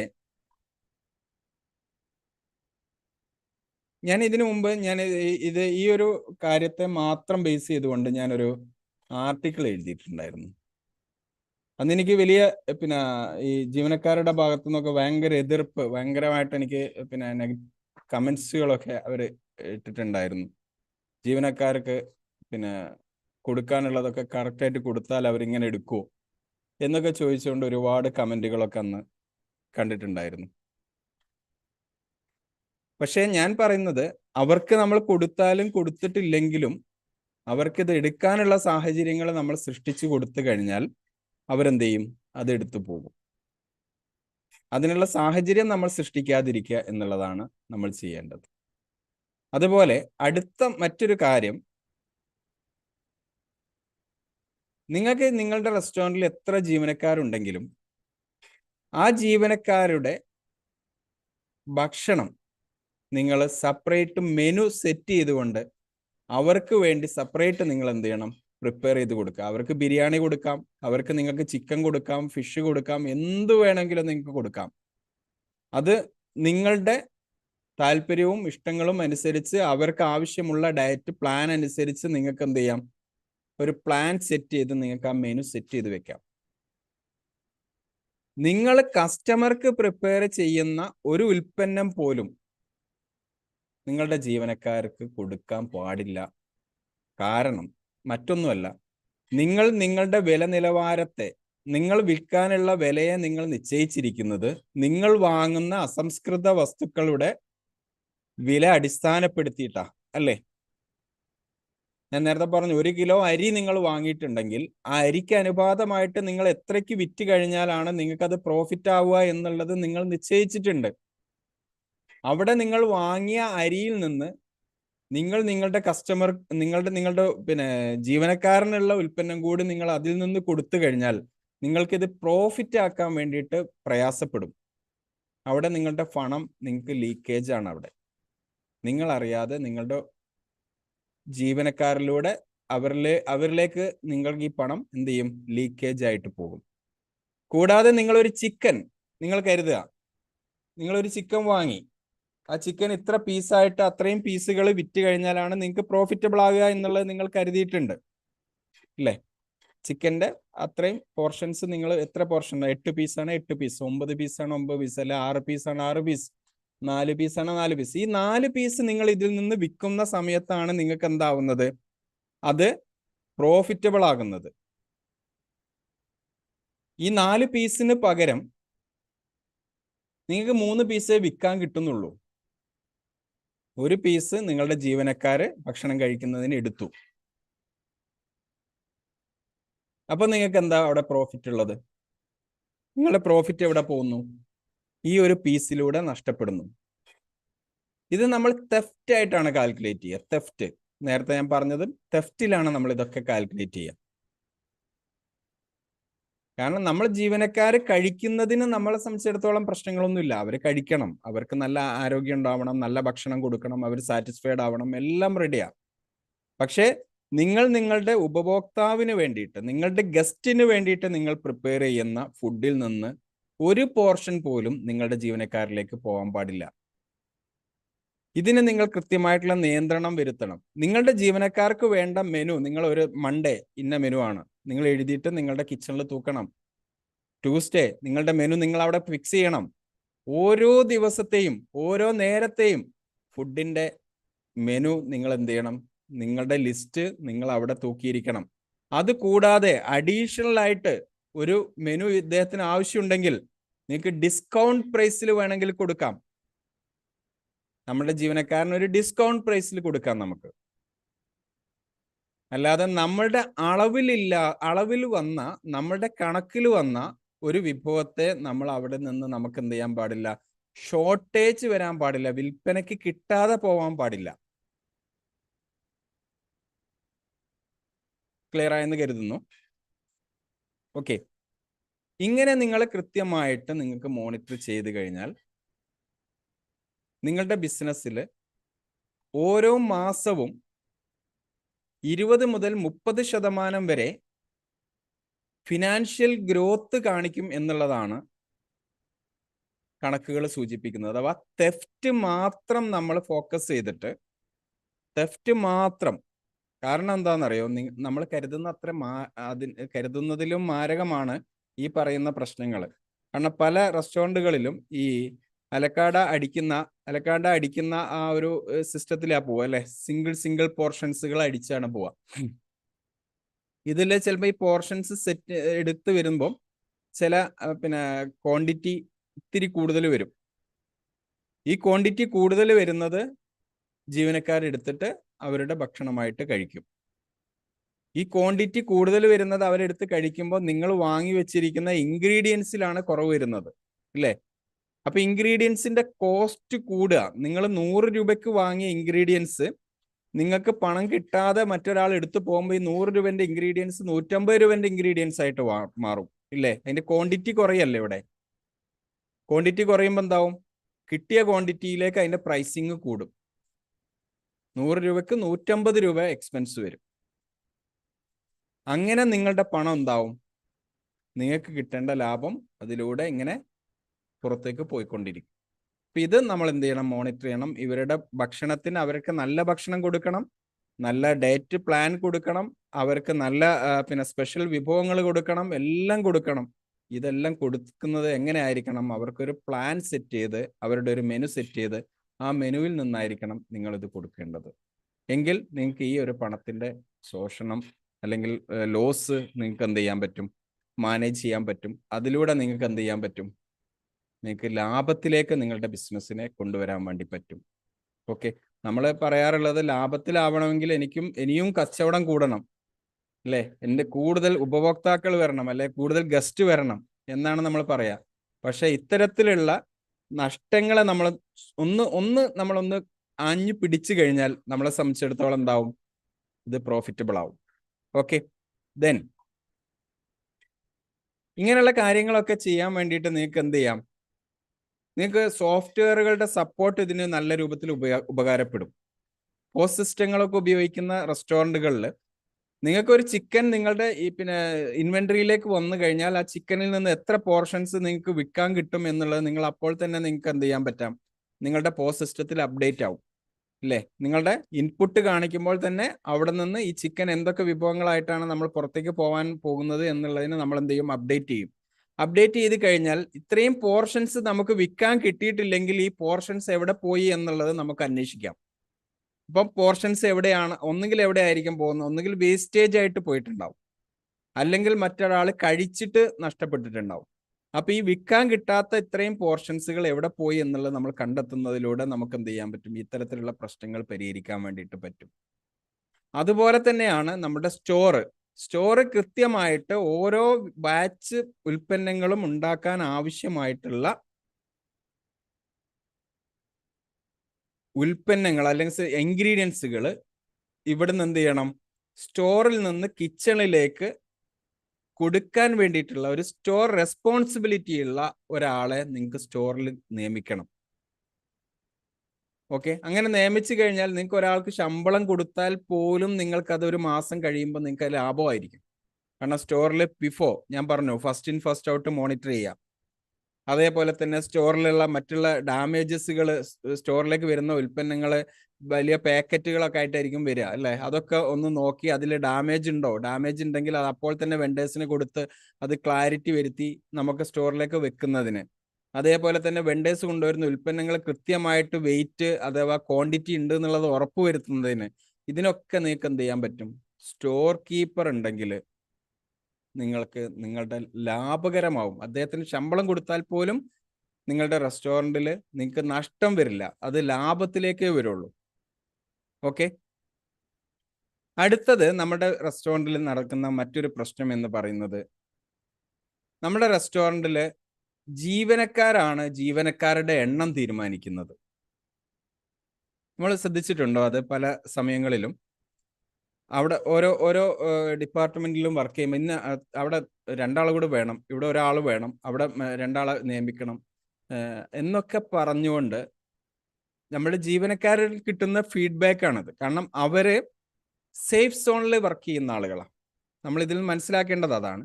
അവര് സേഫ് സോണിൽ വർക്ക് ചെയ്യുന്ന ആളുകളാണ്. അവരെപ്പോഴും അവർ സ്വമേധയാ കൂടുതൽ ജോലി ചെയ്യാൻ വേണ്ടിയിട്ട് തയ്യാറാവില്ല.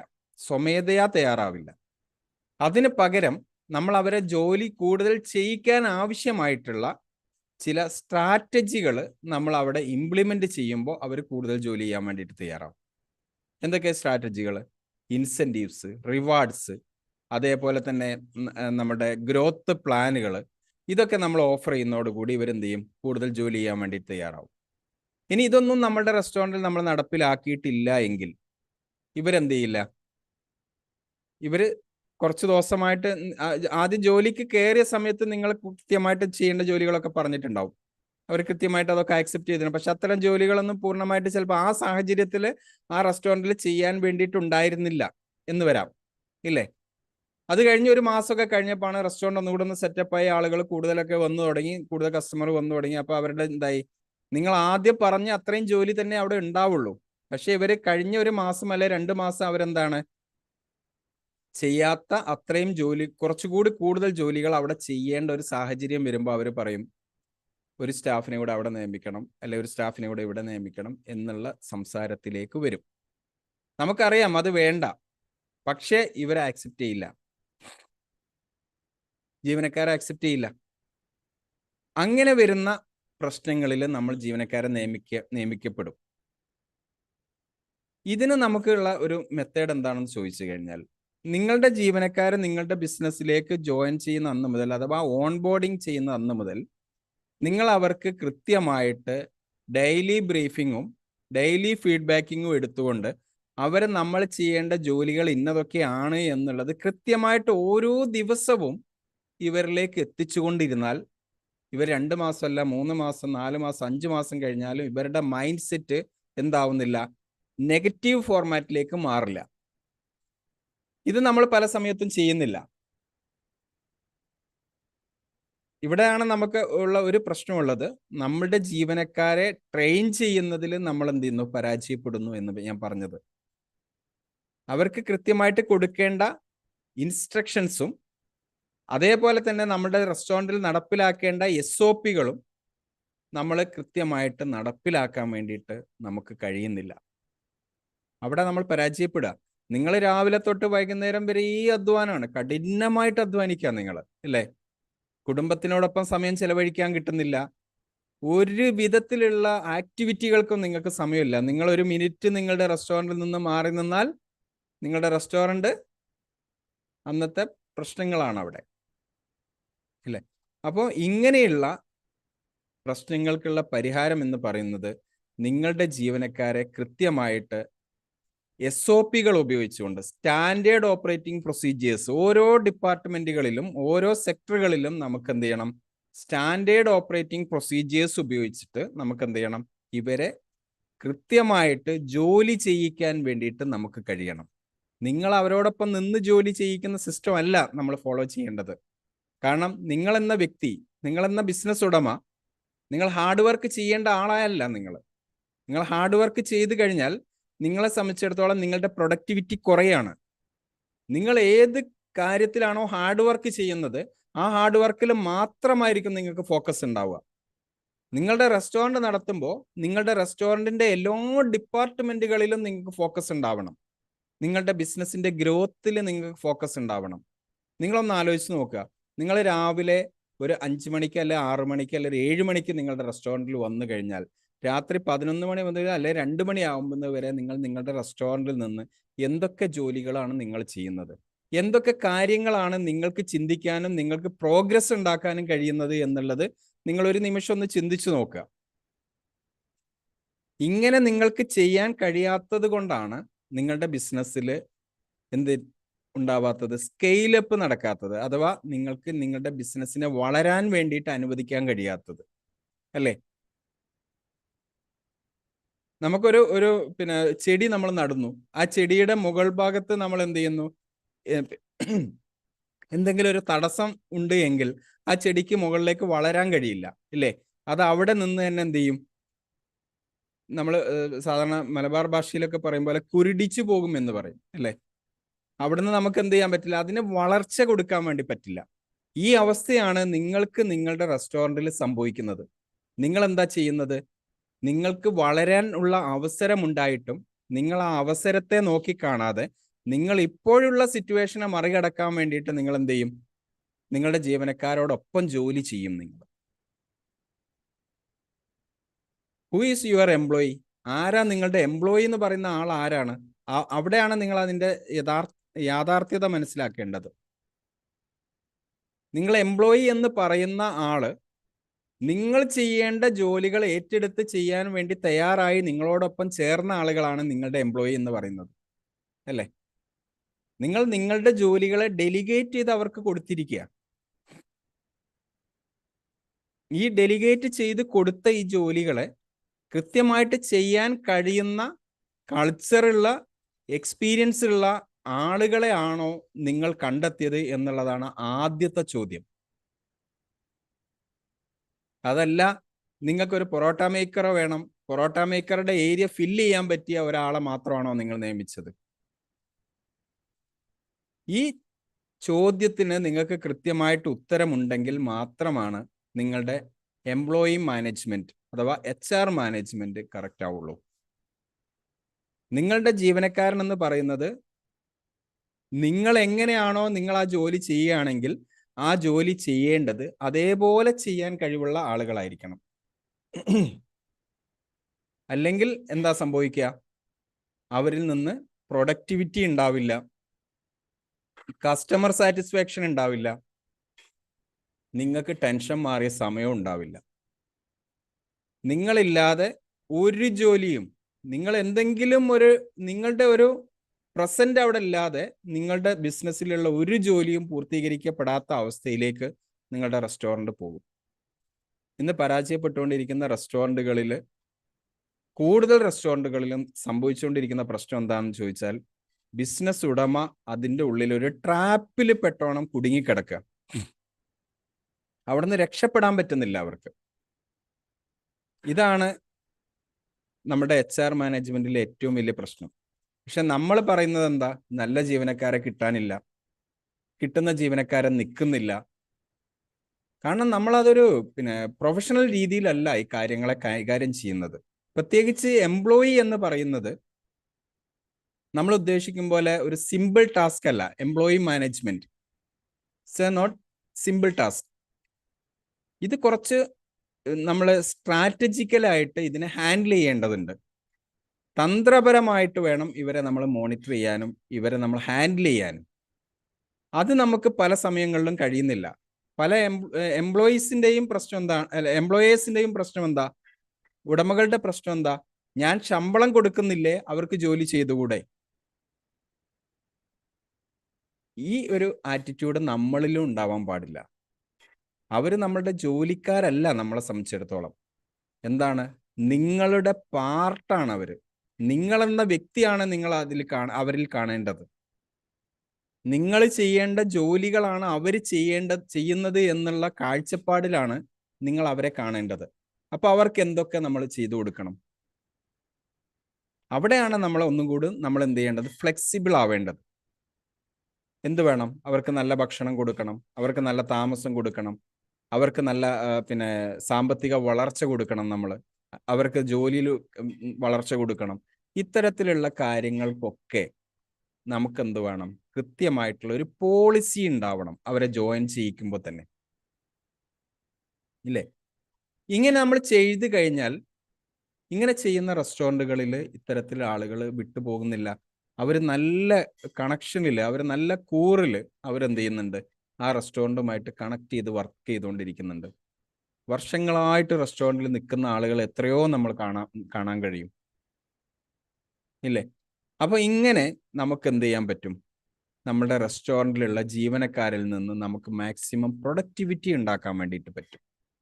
എംപ്ലോയീസിൽ നിന്ന് മാക്സിമം പ്രൊഡക്ടിവിറ്റി കിട്ടുന്നില്ല എങ്കിൽ നമുക്ക് സംഭവിക്കുന്ന പ്രശ്നം എന്താ? ഒന്ന്, ഒരു ജീവനക്കാരൻ ജോലി ചെയ്യേണ്ട സ്ഥലത്തേക്ക് 2ഉം 3ഉം ആളുകളെ നിയമിക്കേണ്ട അവസ്ഥ വരും, ഇല്ലേ? നിങ്ങളുടെ റെസ്റ്റോറൻറ്റിൽ അത്തരത്തിലുള്ള പ്രശ്നങ്ങൾ ഉണ്ടോ എന്നുള്ളത് നിങ്ങളൊന്ന് അനലൈസ് ചെയ്ത് നോക്കുക. അതേപോലെ തന്നെ നിങ്ങൾ കൊടുക്കുന്ന ശമ്പളത്തിന്റെ അനുപാതമായിട്ടുള്ള വരുമാനം അവരിൽ നിന്ന് നമുക്ക് കിട്ടുന്നുണ്ടോ എന്നുള്ളതും നമ്മൾ നോക്കണം. എങ്ങനെയാണ് നോക്കുക? എംപ്ലോയി പെർഫോമൻസ് അനലൈസിസ് എന്ന് പറഞ്ഞ ഒരു പ്രോസസ്സ് തന്നെ നമ്മൾ ചെയ്യാറുണ്ട്. ഓരോ ജീവനക്കാരിൽ നിന്നും എന്ത് പ്രൊഡക്ടിവിറ്റി ഉണ്ട് എനിക്ക് എന്നുള്ളത് നിങ്ങൾ അറിയണം. കാരണം ചില ജീവനക്കാരൻ നിങ്ങളിൽ നിന്ന് അമിതമായിട്ട് ശമ്പളം വാങ്ങിയിട്ടുണ്ടാവും. നിങ്ങളെ ഇന്റർവ്യൂ സമയത്ത് ഞാൻ അങ്ങനെ ചെയ്യും, ഇങ്ങനെ ചെയ്യും, അത് ചെയ്തോളാം, ഇത് ചെയ്തോളാം, നിങ്ങൾ അതിലൊക്കെ മോഹന വാഗ്ദാനങ്ങളിൽ കേട്ട് നിങ്ങൾ എന്ത് ചെയ്തിട്ടുണ്ടാവും? അദ്ദേഹത്തിന് ഓഫർ കൊടുത്തിട്ടുണ്ടാവും. സംഗതി പ്രാക്ടിക്കലി ചെയ്യാൻ വേണ്ടി വന്നപ്പോൾ ഇതൊന്നും നടന്നിട്ടുണ്ടാവില്ല. അപ്പൊ എന്താ സംഭവിക്കുക? നിങ്ങൾ 20,000 രൂപ ശമ്പളം പ്രതീക്ഷിച്ച ഒരു വെയിറ്റർ നിങ്ങളിൽ നിന്ന് 25,000 രൂപ ശമ്പളം വാങ്ങി നിങ്ങളുടെ പ്രൊഡക്ടിവിറ്റി കുറഞ്ഞു പോവുകയും ചെയ്തിട്ടുണ്ടെങ്കിൽ, അദ്ദേഹം തരേണ്ട വരുമാനം കുറഞ്ഞിട്ടുണ്ടെങ്കിൽ, അദ്ദേഹത്തിന് നിങ്ങൾ കൊടുക്കുന്ന ശമ്പളം നിങ്ങൾക്ക് നഷ്ടപ്പെടുകയല്ലേ ചെയ്യുന്നത്, അല്ലേ? ഇത് നമ്മൾ മനസ്സിലാക്കാൻ വേണ്ടി നമുക്ക് പറ്റണം. നമ്മൾ ഒരാൾക്ക്, ഒരു വെയിറ്റർക്ക് 20,000 രൂപ അല്ലെങ്കിൽ 25,000 രൂപ ശമ്പളം കൊടുക്കുന്നുണ്ട് എങ്കിൽ, അദ്ദേഹത്തിൽ നിന്ന് ഒരു ദിവസം നമുക്ക് എത്ര വരുമാനം വരണം എങ്കിൽ മാത്രമാണ് എനിക്ക് ഒരു ദിവസം ഇദ്ദേഹത്തിന് ഇത്ര രൂപ കൊടുക്കാൻ പറ്റുള്ളൂ. 800 രൂപ 900 രൂപ വരും നമുക്ക്, അല്ലേ? അപ്പൊ ഈ എമൗണ്ട് നമുക്ക് എങ്ങനെയാണ് കൊടുക്കാൻ പറ്റുക? കൊടുക്കണമെങ്കിൽ എത്ര രൂപയുടെ വരുമാനം അദ്ദേഹം എനിക്ക് ഉണ്ടാക്കി തരണം എന്നുള്ളതിന് നിങ്ങൾക്ക് എന്ത് വേണം? കൃത്യമായിട്ടുള്ള ഒരു ധാരണയുണ്ടായിരിക്കണം. ദെൻ അടുത്തത്, ഇവരെ നമുക്ക് മെച്ചപ്പെടുത്തി കൊണ്ടുവരാനുള്ള സാധ്യത എങ്ങനെയാണെന്ന് ചോദിച്ചാൽ, ഇവർക്ക് നല്ല പരിശീലനങ്ങൾ കൊടുക്കുക, നല്ല ട്രെയിനിങ് കൊടുക്കണം. നമ്മൾ നല്ല എക്സ്റ്റേണൽ ആയിട്ടുള്ള നല്ല ട്രെയിനേഴ്സിനെ കൊണ്ടുവന്നിട്ട് നിങ്ങളൊന്ന് പരീക്ഷിച്ച് നോക്കിയാൽ നിങ്ങൾക്ക് മനസ്സിലാവും. അപ്പം പല ആളുകളും പറഞ്ഞ ട്രെയിനിങ്ങിനൊക്കെ ഭയങ്കര കോസ്റ്റ് ചെലവ് വരില്ലേ? നല്ല ട്രെയിനേഴ്സിനെ കിട്ടണമെങ്കിൽ നല്ല പൈസ കൊടുക്കണം. എന്നിട്ട് എന്ത് ചെയ്യണം? ഇവർക്ക് നല്ല ട്രെയിനിങ് കൊടുക്കുക, അതിന്റെ ഫോളോ അപ്പ് കൊടുക്കുക. നിങ്ങൾ ഒരു 6 months നിങ്ങൾക്ക് ഇതിന്റെ പ്രൊഡക്ടിവിറ്റി നിങ്ങളുടെ റെസ്റ്റോറൻറ്റിൽ വരുന്നതായിട്ട് നിങ്ങൾക്ക് കാണാൻ പറ്റും. നിങ്ങൾ ഈ മുടക്കിയ പണം നിങ്ങൾക്ക് ഓരോ മാസവും തിരിച്ചു കിട്ടുന്നതായിട്ട് നിങ്ങൾക്ക് മനസ്സിലാക്കാൻ വേണ്ടിയിട്ട് കഴിയും.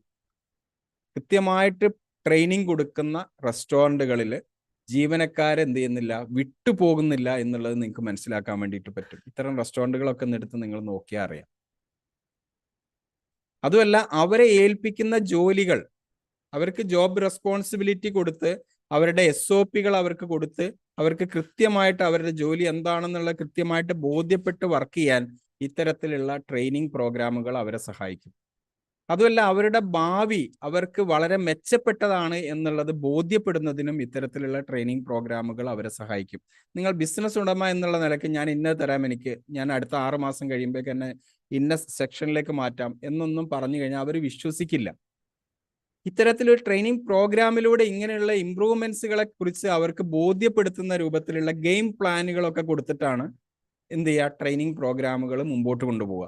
അപ്പൊ എന്ത് ചെയ്യും? അവരുടെ സബ് കോൺഷ്യസ് മൈൻഡിലേക്കാണ് ഇത് കയറി പോകുന്നത്.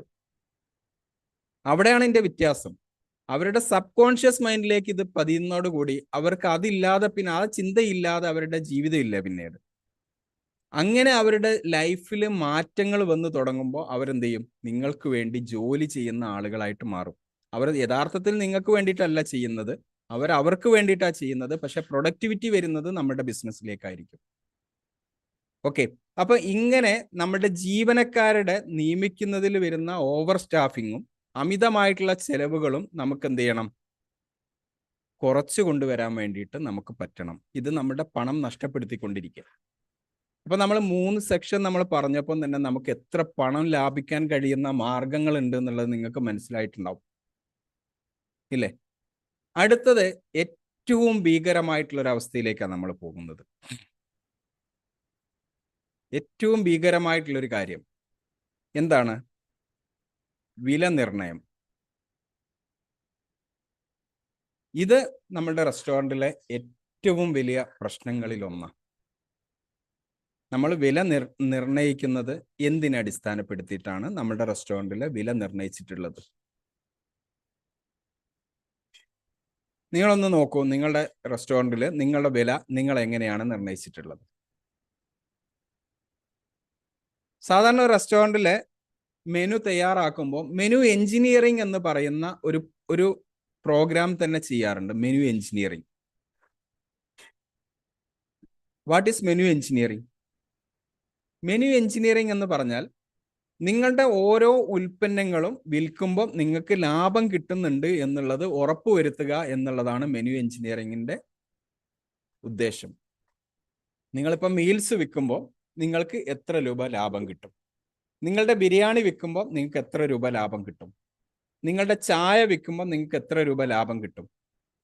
ഇത് കൃത്യമായിട്ട് ബോധ്യപ്പെട്ട് വില നിശ്ചയിച്ച് ആ വിലയെ അടിസ്ഥാനപ്പെടുത്തി വിൽക്കാനാണ് മെനു എഞ്ചിനീയറിംഗ് ചെയ്യാറുള്ളത്. എത്ര ആളുകൾ നമ്മളോടൊപ്പം നമ്മുടെ റെസ്റ്റോറൻറ്റുകളിൽ അല്ലെങ്കിൽ നമ്മൾ ഇന്ന് നടക്കുന്ന കേരളത്തിലുള്ള റെസ്റ്റോറൻറ്റുകളിൽ മെനു എഞ്ചിനീയറിംഗ് പൂർത്തിയാക്കിയ എത്ര റെസ്റ്റോറൻറ്റുകളുണ്ട്? 10 അല്ലെ 15% മാക്സിമം. 10-15% റെസ്റ്റോറൻറ്റുകൾ മാത്രമാണ് മെനു എഞ്ചിനീയറിംഗ് പൂർത്തിയാക്കിയിട്ട് റെസ്റ്റോറൻറ്റ് ഇൻഡസ്ട്രിയിൽ നിൽക്കുന്നുള്ളൂ. കണക്കുകളാണ് ഇത് പറയുന്നത്. നമ്മൾ പരാജയപ്പെടുന്നതിന് നമ്മൾ പറഞ്ഞിട്ട് കാര്യമുണ്ടോ? നമുക്ക് ബിസിനസ് നടത്തിയിട്ട് ലാഭം കിട്ടുന്നില്ല എന്നുള്ളത് നമ്മൾ പറഞ്ഞ് നമ്മൾ കണ്ണീരൊലിപ്പിച്ചിട്ട് നമുക്ക് കാര്യമുണ്ടോ? നമ്മൾ തന്നെ തെറ്റുകൾ ചെയ്തുകൊണ്ടിരിക്കുക. നമ്മൾ ബിസിനസ്സിൽ ലക്ഷങ്ങൾ മുടക്കിയിട്ടാണ് നമ്മൾ ബിസിനസ്സിലേക്ക് നമ്മൾ കടന്നു വരുന്നത്. നിങ്ങളൊന്ന് ആലോചിച്ച് നോക്കുക. ലാസ്റ്റ് ഞങ്ങളൊരു കൺസൾട്ടിങ് കൊടുത്തിരിക്കുന്ന റെസ്റ്റോറൻറ്റ്, അവരിപ്പോൾ ലാസ്റ്റ് ഒരു സ്റ്റാർട്ടപ്പാണ്, പുതിയ പ്രൊജക്റ്റാണ്. അത് കംപ്ലീറ്റ് ചെയ്തിരിക്കുന്നത് 1,20,00,000 രൂപ ഇൻവെസ്റ്റ് ചെയ്തിട്ടാണ്. അപ്പൊ ഇങ്ങനെ വലിയ ഇൻവെസ്റ്റ്മെന്റുകളിലാണ് ഇപ്പോൾ റെസ്റ്റോറൻറ്റുകൾ എന്ത് ചെയ്യുന്നത്? ഓപ്പൺ ചെയ്യാൻ പറ്റുന്നുള്ളൂ.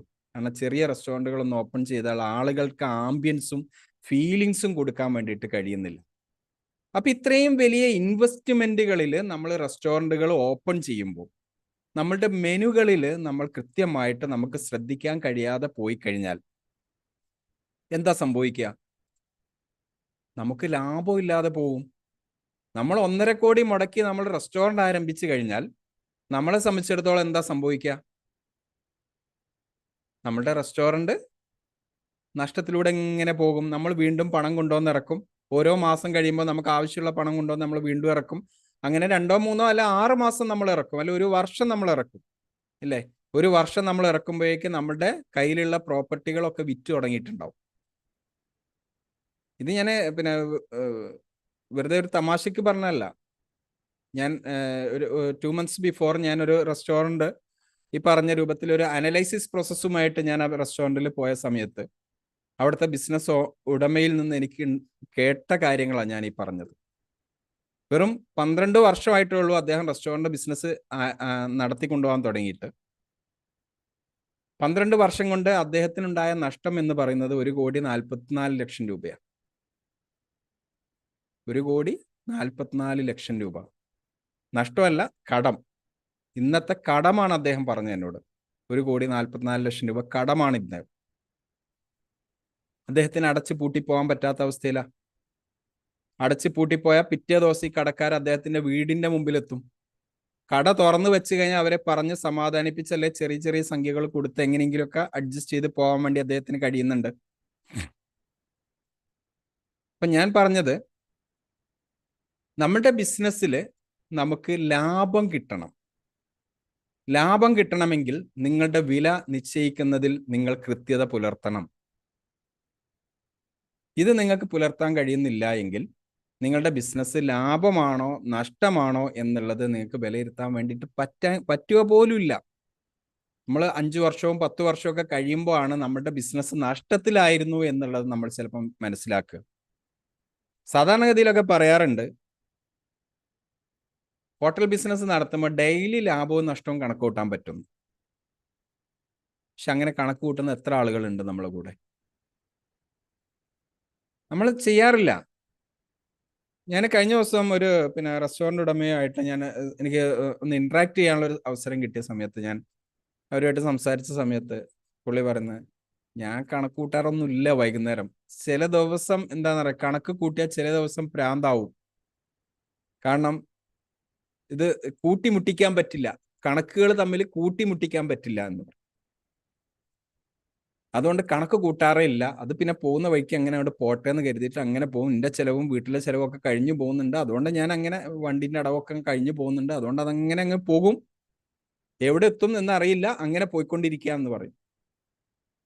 ഇത് കേട്ട സമയത്ത് ഞാൻ മൊത്തത്തിൽ ഇതൊന്ന് മനസ്സിലാക്കിയ സമയത്ത് ഒട്ടുമിക്ക ഒരു 80% റെസ്റ്റോറൻറ്റ് ഉടമകളുടെയും പോക്ക് ഇങ്ങനെ തന്നെയാണെന്നുള്ളതാണ് ഞാൻ മനസ്സിലാക്കിയത്. നിങ്ങൾ ഇത്തരത്തിലുള്ള ആളാണോ എന്നുള്ളത് നിങ്ങളൊന്ന് ചിന്തിക്കണം. അങ്ങനെ നിങ്ങളുടെ റെസ്റ്റോറൻറ്റിനെ നിങ്ങൾക്ക് എന്ത് ചെയ്യാൻ പാടില്ല? നിങ്ങൾ ഒരിക്കലും അങ്ങനെ ഒരു റെസ്റ്റോറൻറ്റിനെ നിങ്ങൾ മുമ്പോട്ട് കൊണ്ടുപോകാൻ പാടില്ല.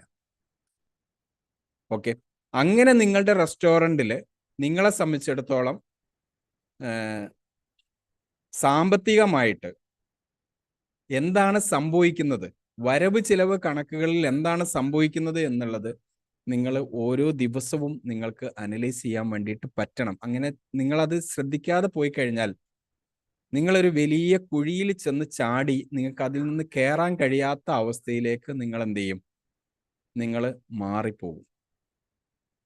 ഓക്കെ, അപ്പോൾ ഈ രൂപത്തിൽ നിങ്ങളുടെ ബിസിനസ്സിൽ നിങ്ങൾ എന്ത് ചെയ്യണം? നിങ്ങളുടെ ഫിനാൻസ് മാനേജ് ചെയ്യുന്നതിലേക്ക് നിങ്ങൾ പോകണം. അപ്പോൾ ആദ്യം നമ്മൾ ചെയ്യേണ്ടത്, ഫിനാൻസ് കൃത്യമായിട്ട് മാനേജ് ചെയ്യുന്ന കാര്യത്തിലേക്ക് നമ്മൾ പോകുമ്പോൾ ആദ്യം നമ്മൾ ചെയ്യേണ്ടത് വില നിർണ്ണയം എന്നുള്ളത് ഒരു തെറ്റും വരാത്ത രൂപത്തിൽ നിങ്ങളുടെ ഫുഡ് കോസ്റ്റ് എത്രയാണ്, നിങ്ങളുടെ ഓവർഹെഡ് എക്സ്പെൻസ് എത്രയാണ്, നിങ്ങളുടെ പ്രോഫിറ്റ് എത്രയാണ്, ഇത്രയും കാര്യങ്ങളെ വിലയിരുത്തിയിട്ട് വേണം നിങ്ങൾ എന്ത് ചെയ്യാൻ? നിങ്ങളുടെ ഓരോ വിഭവത്തിനും ഓരോ മെനുവിനും വില നിശ്ചയിക്കാൻ വേണ്ടിയിട്ട്. നിങ്ങളുടെ മെനുവിൽ നിങ്ങൾക്ക് ലാഭം തരാത്ത ഒരു ഉൽപ്പന്നം പോലും ഉണ്ടാവാൻ പാടില്ല. ആ ഒരു ഉൽപ്പന്നം നിങ്ങളുടെ മെനുവിൽ ഉണ്ടെങ്കിൽ അതായിരിക്കും ചിലപ്പം കസ്റ്റമർ ഏറ്റവും കൂടുതൽ ഓർഡർ ചെയ്യുക. നിങ്ങളൊന്ന് ആലോചിച്ച് നോക്കൂ, ഇല്ലേ?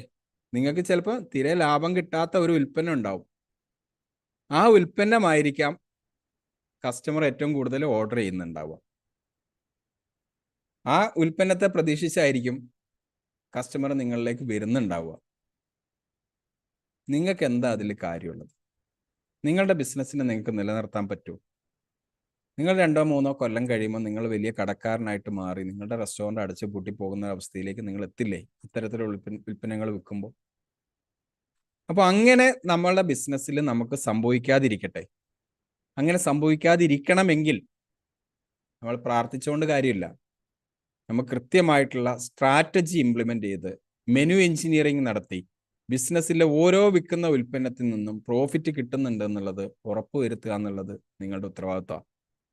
അങ്ങനെ ചെയ്യുന്നില്ലെങ്കിൽ നിങ്ങളുടെ പണം ലോസ് ചെയ്യപ്പെട്ടുകൊണ്ടിരിക്കും, നഷ്ടപ്പെട്ടുകൊണ്ടിരിക്കും, ലീക്കേജ് ഉണ്ടാവും. നിങ്ങൾക്ക് എവിടെ ഒരു ഹോൾ ഉണ്ടാവും, ആ ഹോളിലൂടെ ഇങ്ങനെ പോയിക്കൊണ്ടിരിക്കും.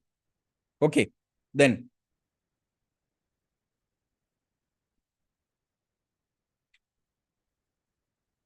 അടുത്തത്, നമ്മൾ ഓഫറുകൾ കൊടുക്കാൻ വലിയ വിരുദ്ധ ഉള്ള ആളുകളാണ് നമ്മളൊക്കെ, അല്ലേ? ഓഫേഴ്സ് നമ്മൾ വളരെ പെട്ടെന്ന്, നമ്മൾ പല റെസ്റ്റോറൻറ്റുകളൊക്കെ കണ്ടാൽ എല്ലാ ദിവസവും ഓഫറാണ്. ബൈ വൺ അല്ലെ ബൈ വൺ ഗെറ്റ് ടു, അല്ലെ ബൈ ടു ഗെറ്റ് വൺ. നമ്മൾ ഓഫറിന്റെ പൊടിപൂരമാണ് ഉണ്ടാവുക, ഇല്ലേ? ഇതാണ് നമ്മുടെ മാർക്കറ്റിംഗ് സ്ട്രാറ്റജി എന്ന് പറയുന്നത് തന്നെ, ഓഫറാ, ഡിസ്കൗണ്ട്. പക്ഷേ നമ്മളുടെ വില നിശ്ചയിച്ചത് തന്നെ നമ്മൾ പാകപ്പിഴവിലായിരിക്കും. എന്താണ്? തൊട്ടടുത്തുള്ള റെസ്റ്റോറൻറ്റുകാരൻ വിൽക്കുന്നതിനേക്കാൾ കൂടുതൽ വില നമുക്ക് നിശ്ചയിക്കാൻ പറ്റാത്ത അവസ്ഥയിൽ നമ്മൾ ആ വില നിശ്ചയിച്ചിട്ടുണ്ടാവും. അതിന് പുറമെയാണ് നമ്മൾ എന്ത് ചെയ്യുന്നത്, ബൈ വൺ ഗെറ്റ് വണ്ണും 20%, 30% ഓഫർ കൊടുക്കുന്നത്.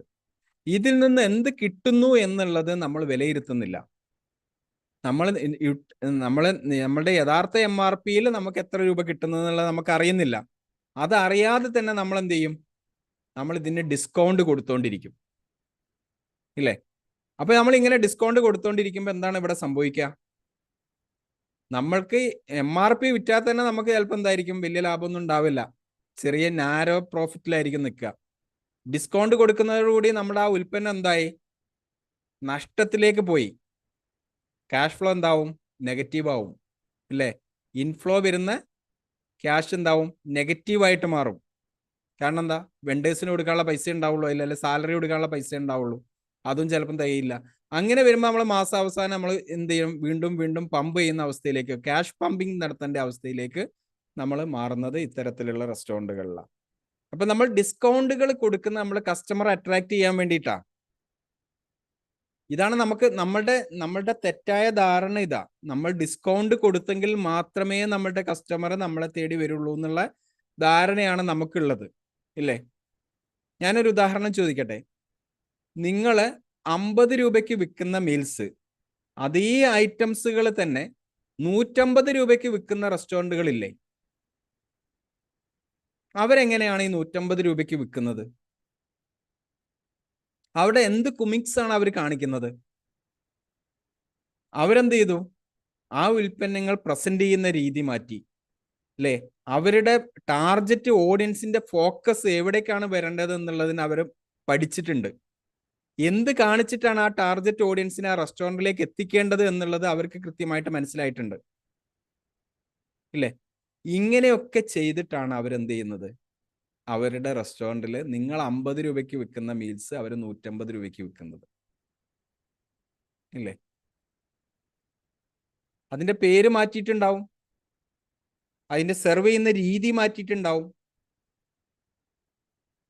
അത് ആളുകളിലേക്ക് എത്തിക്കുന്ന രീതികൾ മാറ്റിയിട്ടുണ്ടാവും, മാർക്കറ്റിംഗ് സ്റ്റൈല് മാറ്റിയിട്ടുണ്ടാവും,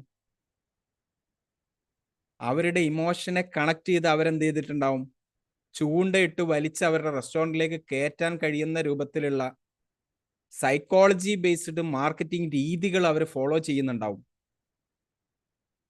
അവരെ തേടി കസ്റ്റമർ ചെല്ലും.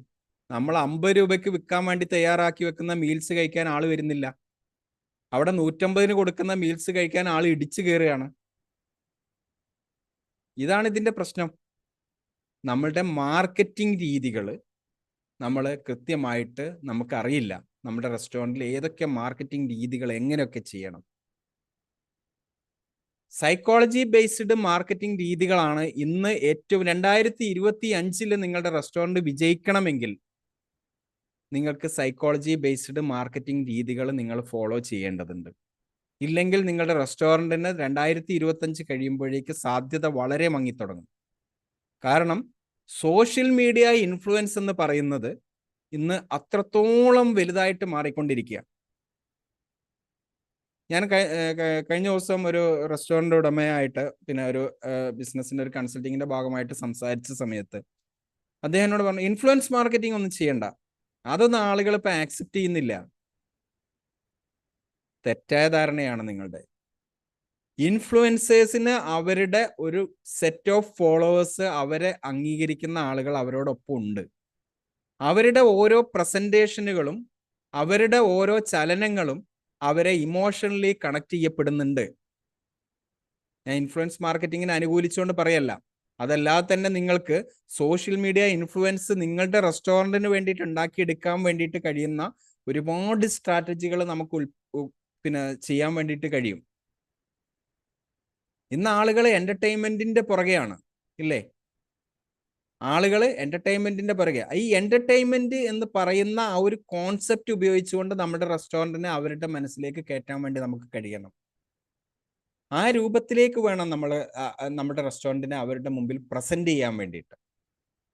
ഇവിടെ നമ്മൾ ശ്രദ്ധിക്കേണ്ടത്, നമ്മളുടെ പണം നഷ്ടപ്പെടുത്തിക്കൊണ്ടുള്ള ഒരു പ്രൊമോഷണൽ ആക്ടിവിറ്റികളും അഥവാ ഡിസ്കൗണ്ട് കൂടുതൽ കൊടുത്തുകൊണ്ടുള്ള ആക്ടിവിറ്റികൾ, പിന്നെ അതേപോലെ കൂടുതൽ പോർഷനിങ് കൊടുത്തുകൊണ്ടുള്ള ആക്ടിവിറ്റികൾ, ഇത്തരത്തിലുള്ള ഒരു ആക്ടിവിറ്റികൾക്കും നിങ്ങൾ ചെയ്യരുത്, നിങ്ങൾ തയ്യാറാവരുത്. ഇത് നിങ്ങളുടെ പണം നഷ്ടപ്പെടുത്തും.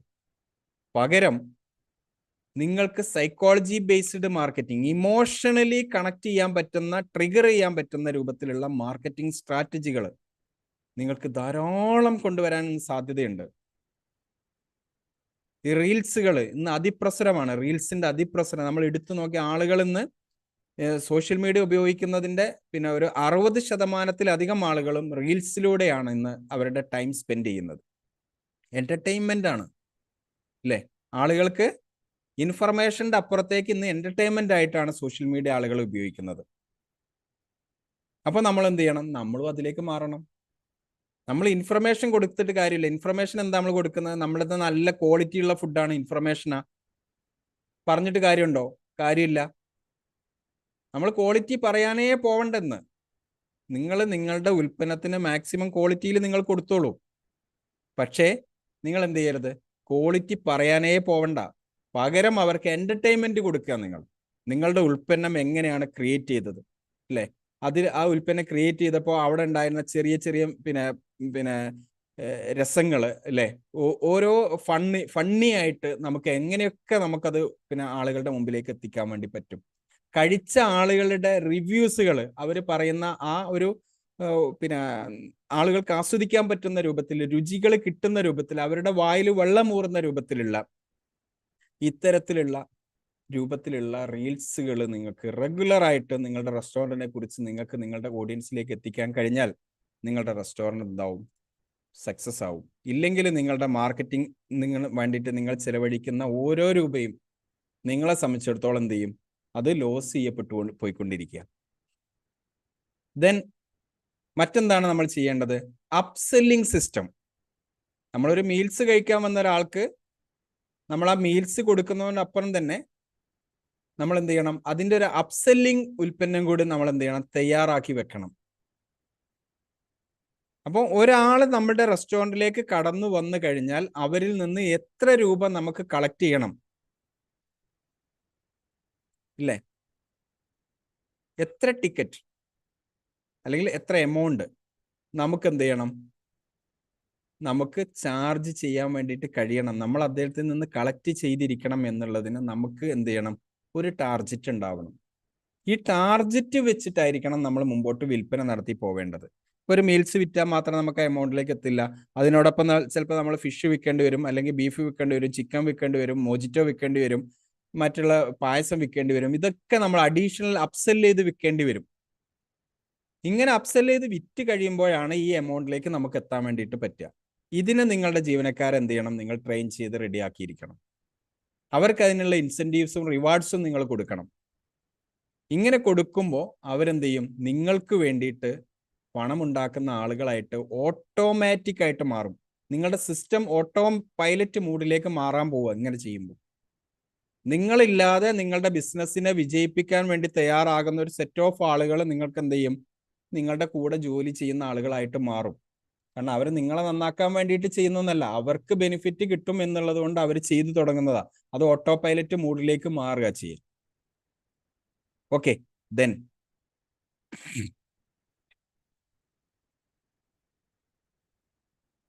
ഇനി നിങ്ങൾ ചെയ്യേണ്ടത് ഇത്രയും കാര്യങ്ങളാണ് നിങ്ങളുടെ പണം നഷ്ടപ്പെടുത്തുന്ന സ്ഥലങ്ങളായിട്ട് ഞാൻ നിങ്ങൾക്ക് കാണിച്ചു തന്നത്.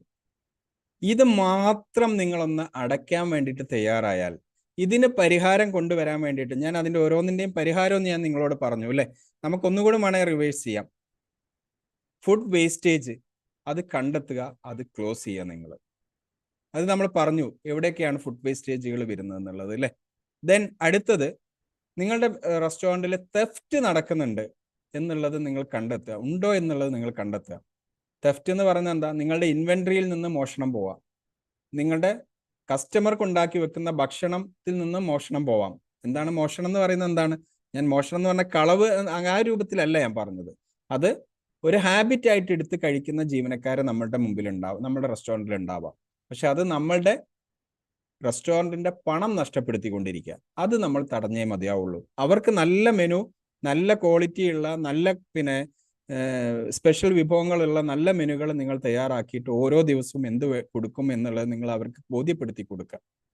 ഓക്കെ, കസ്റ്റമറുടെ ഫുഡ് എടുത്ത് കഴിക്കാൻ പാടില്ല എന്നുള്ളതിൻ്റെ റെസ്ട്രിക്ഷൻ കൊണ്ടുവരിക നിങ്ങൾ. ദെൻ അടുത്തത് സ്റ്റാഫിങ്ങിൽ ഓവർ സ്റ്റാഫിങ്ങും പ്രൊഡക്ടിവിറ്റിയും നോക്കുക. അമിതമായിട്ട് സ്റ്റാഫ് നമ്മുടെ റെസ്റ്റോറൻറ്റിൽ വർക്ക് ചെയ്യുന്നില്ല എന്നുള്ളത് നമ്മൾ ഉറപ്പുവരുത്തുക. ഉള്ള സ്റ്റാഫിൽ നിന്ന് മാക്സിമം പ്രൊഡക്ടിവിറ്റി ഉണ്ടാകുന്നുണ്ട് എന്നുള്ളത് നമ്മൾ ഉറപ്പുവരുത്തുക. ദെൻ നമ്മളുടെ പ്രൈസിങ് സ്ട്രാറ്റജി കൃത്യമായിട്ട് നമുക്കൊരു മിസ്റ്റേക്കും ഇല്ലാതെ മെനു എഞ്ചിനീയറിംഗ് വഴി പൂർത്തീകരിക്കപ്പെടുക. ഓരോ വിഭവം വെക്കുമ്പോഴും നിങ്ങൾക്ക് പ്രോഫിറ്റ് കിട്ടുന്നുണ്ട് എന്നുള്ളത് നിങ്ങൾ ഉറപ്പുവരുത്തുക. ഓക്കെ, ദെൻ മാർക്കറ്റിംഗ് ആക്ടിവിറ്റികൾ നിർബന്ധമാണ്. ഞാൻ പറഞ്ഞു 2025 നിങ്ങളുടെ റെസ്റ്റോറൻറ്റ് നിങ്ങൾക്ക് വിജയിപ്പിക്കണമെങ്കിൽ മാർക്കറ്റിംഗ് സ്ട്രാറ്റജികൾ ഇല്ലാതെ റെസ്റ്റോറൻറ്റുകളെ വിജയിപ്പിക്കാൻ വേണ്ടിയിട്ട് പറ്റില്ല, ഉറപ്പാണത്. അപ്പോൾ അതിന് വേണ്ടിയിട്ട് എന്ത് ചെയ്യണം? നിങ്ങൾ ഡിസ്കൗണ്ട് കൊടുക്കുന്ന സിസ്റ്റം നിങ്ങൾ എന്ത് ചെയ്യരുത്? ഫോളോ ചെയ്യരുത്. കാരണം മത്സരം അതിഭീകരമാണ് നമ്മുടെ വിപണിയിൽ. അവിടെ നമ്മൾ ഡിസ്കൗണ്ട് കൂടി കൊടുത്തു കഴിഞ്ഞാൽ നമുക്ക് ലാഭം എന്ന് പറഞ്ഞത് നമുക്ക് കണ്ടെത്താനേ പറ്റില്ല. നമുക്ക് നഷ്ടത്തിലൂടെ മാത്രമേ നമ്മുടെ റെസ്റ്റോറൻറ്റ് പോകുള്ളൂ. അപ്പോൾ അവിടെ ഡിസ്കൗണ്ടുകൾ ഒഴിവാക്കിക്കൊണ്ട് സൈക്കോളജി ബേസ്ഡ് മാർക്കറ്റിംഗ് രീതികൾ ഫോളോ ചെയ്തുകൊണ്ട് നമുക്ക് എന്ത് ചെയ്യണം? നമ്മുടെ കസ്റ്റമറെ നമ്മുടെ റെസ്റ്റോറൻറ്റ് തേടി വരുന്ന കസ്റ്റമറാക്കിയിട്ട് നമുക്ക് മാറ്റണം. അപ്പം ഈ കാര്യങ്ങൾ നിങ്ങൾക്ക് നിങ്ങളുടെ റെസ്റ്റോറൻറ്റിൽ ഇംപ്ലിമെൻ്റ് ചെയ്യാൻ വേണ്ടിയിട്ട് കഴിഞ്ഞാൽ നിങ്ങളുടെ റെസ്റ്റോറൻറ്റ് ലാഭം നഷ്ടപ്പെടുത്താത്ത, നല്ല ലാഭത്തിൽ മുന്നേറാൻ കഴിയുന്ന റെസ്റ്റോറൻ്റ് ആയിട്ട് നിങ്ങൾക്ക് മുമ്പോട്ട് കൊണ്ടുപോകാൻ വേണ്ടിയിട്ട് കഴിയും. ഇത്തരത്തിലുള്ള ചെലവുകളൊക്കെ നിയന്ത്രിക്കാൻ വേണ്ടി നിങ്ങൾക്ക് കഴിയട്ടെ എന്ന് ഞാൻ ആശംസിക്കുന്നു.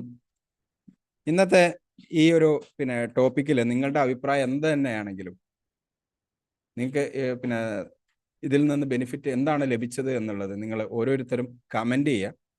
നിങ്ങളിൽ നിന്ന് കിട്ടുന്ന കമൻറ്റുകളാണ് എനിക്ക് അടുത്ത പുതിയ ടോപ്പിക്കുകൾ കണ്ടെത്തുന്നതിനും നിങ്ങളുടെ മുമ്പിലേക്ക് പ്രസൻറ്റ് ചെയ്യുന്നതിനും എനിക്ക് കിട്ടുന്ന പ്രചോദനം. ചാനൽ സബ്സ്ക്രൈബ് ചെയ്യാത്ത ആളുകളുണ്ടെങ്കിൽ സബ്സ്ക്രൈബ് ചെയ്ത് വെക്കുക. കൂടുതലും ലൈവ് പ്രോഗ്രാമിലൂടെയാണ് ഞാൻ എൻ്റെ ഓഡിയൻസുമായിട്ട് ഇൻട്രാക്ട് ചെയ്യാറുള്ളത്. റെക്കോർഡഡ് വീഡിയോ ഞാൻ ഇടയ്ക്കിടയ്ക്ക് മാത്രമേ ഇപ്പോൾ അപ്ലോഡ് ചെയ്യുന്നത്. ഒരുപാട് 300ഓളം വീഡിയോസ് ഞാൻ ഓൾറെഡി അപ്ലോഡ് ചെയ്തിട്ടുണ്ട്. അപ്പോൾ ലൈവിലൂടെ ആയിരിക്കും ഏറ്റവും കൂടുതൽ ഇൻട്രാക്ട് ചെയ്യുക. അപ്പം നിങ്ങളുടെ അഭിപ്രായം എന്ത് തന്നെയാണെങ്കിലും നിങ്ങൾ കമൻറ്റ് ചെയ്യുക. എന്തൊക്കെ അപ്ഡേഷൻസുകൾ ഞാൻ എൻ്റെ പ്രസൻറ്റേഷനിലാണെങ്കിലും എൻ്റെ ടോപ്പിക് സെലക്ഷനുകളിലും എന്തൊക്കെ നിങ്ങളുടേതായിട്ടുള്ള അഭിപ്രായങ്ങൾ എന്താണെന്നുണ്ടെങ്കിലും അതും അറിയിക്കുക. Thank you. മറ്റൊരു വീഡിയോയിൽ വെച്ച് നമുക്ക് വീണ്ടും കാണാം.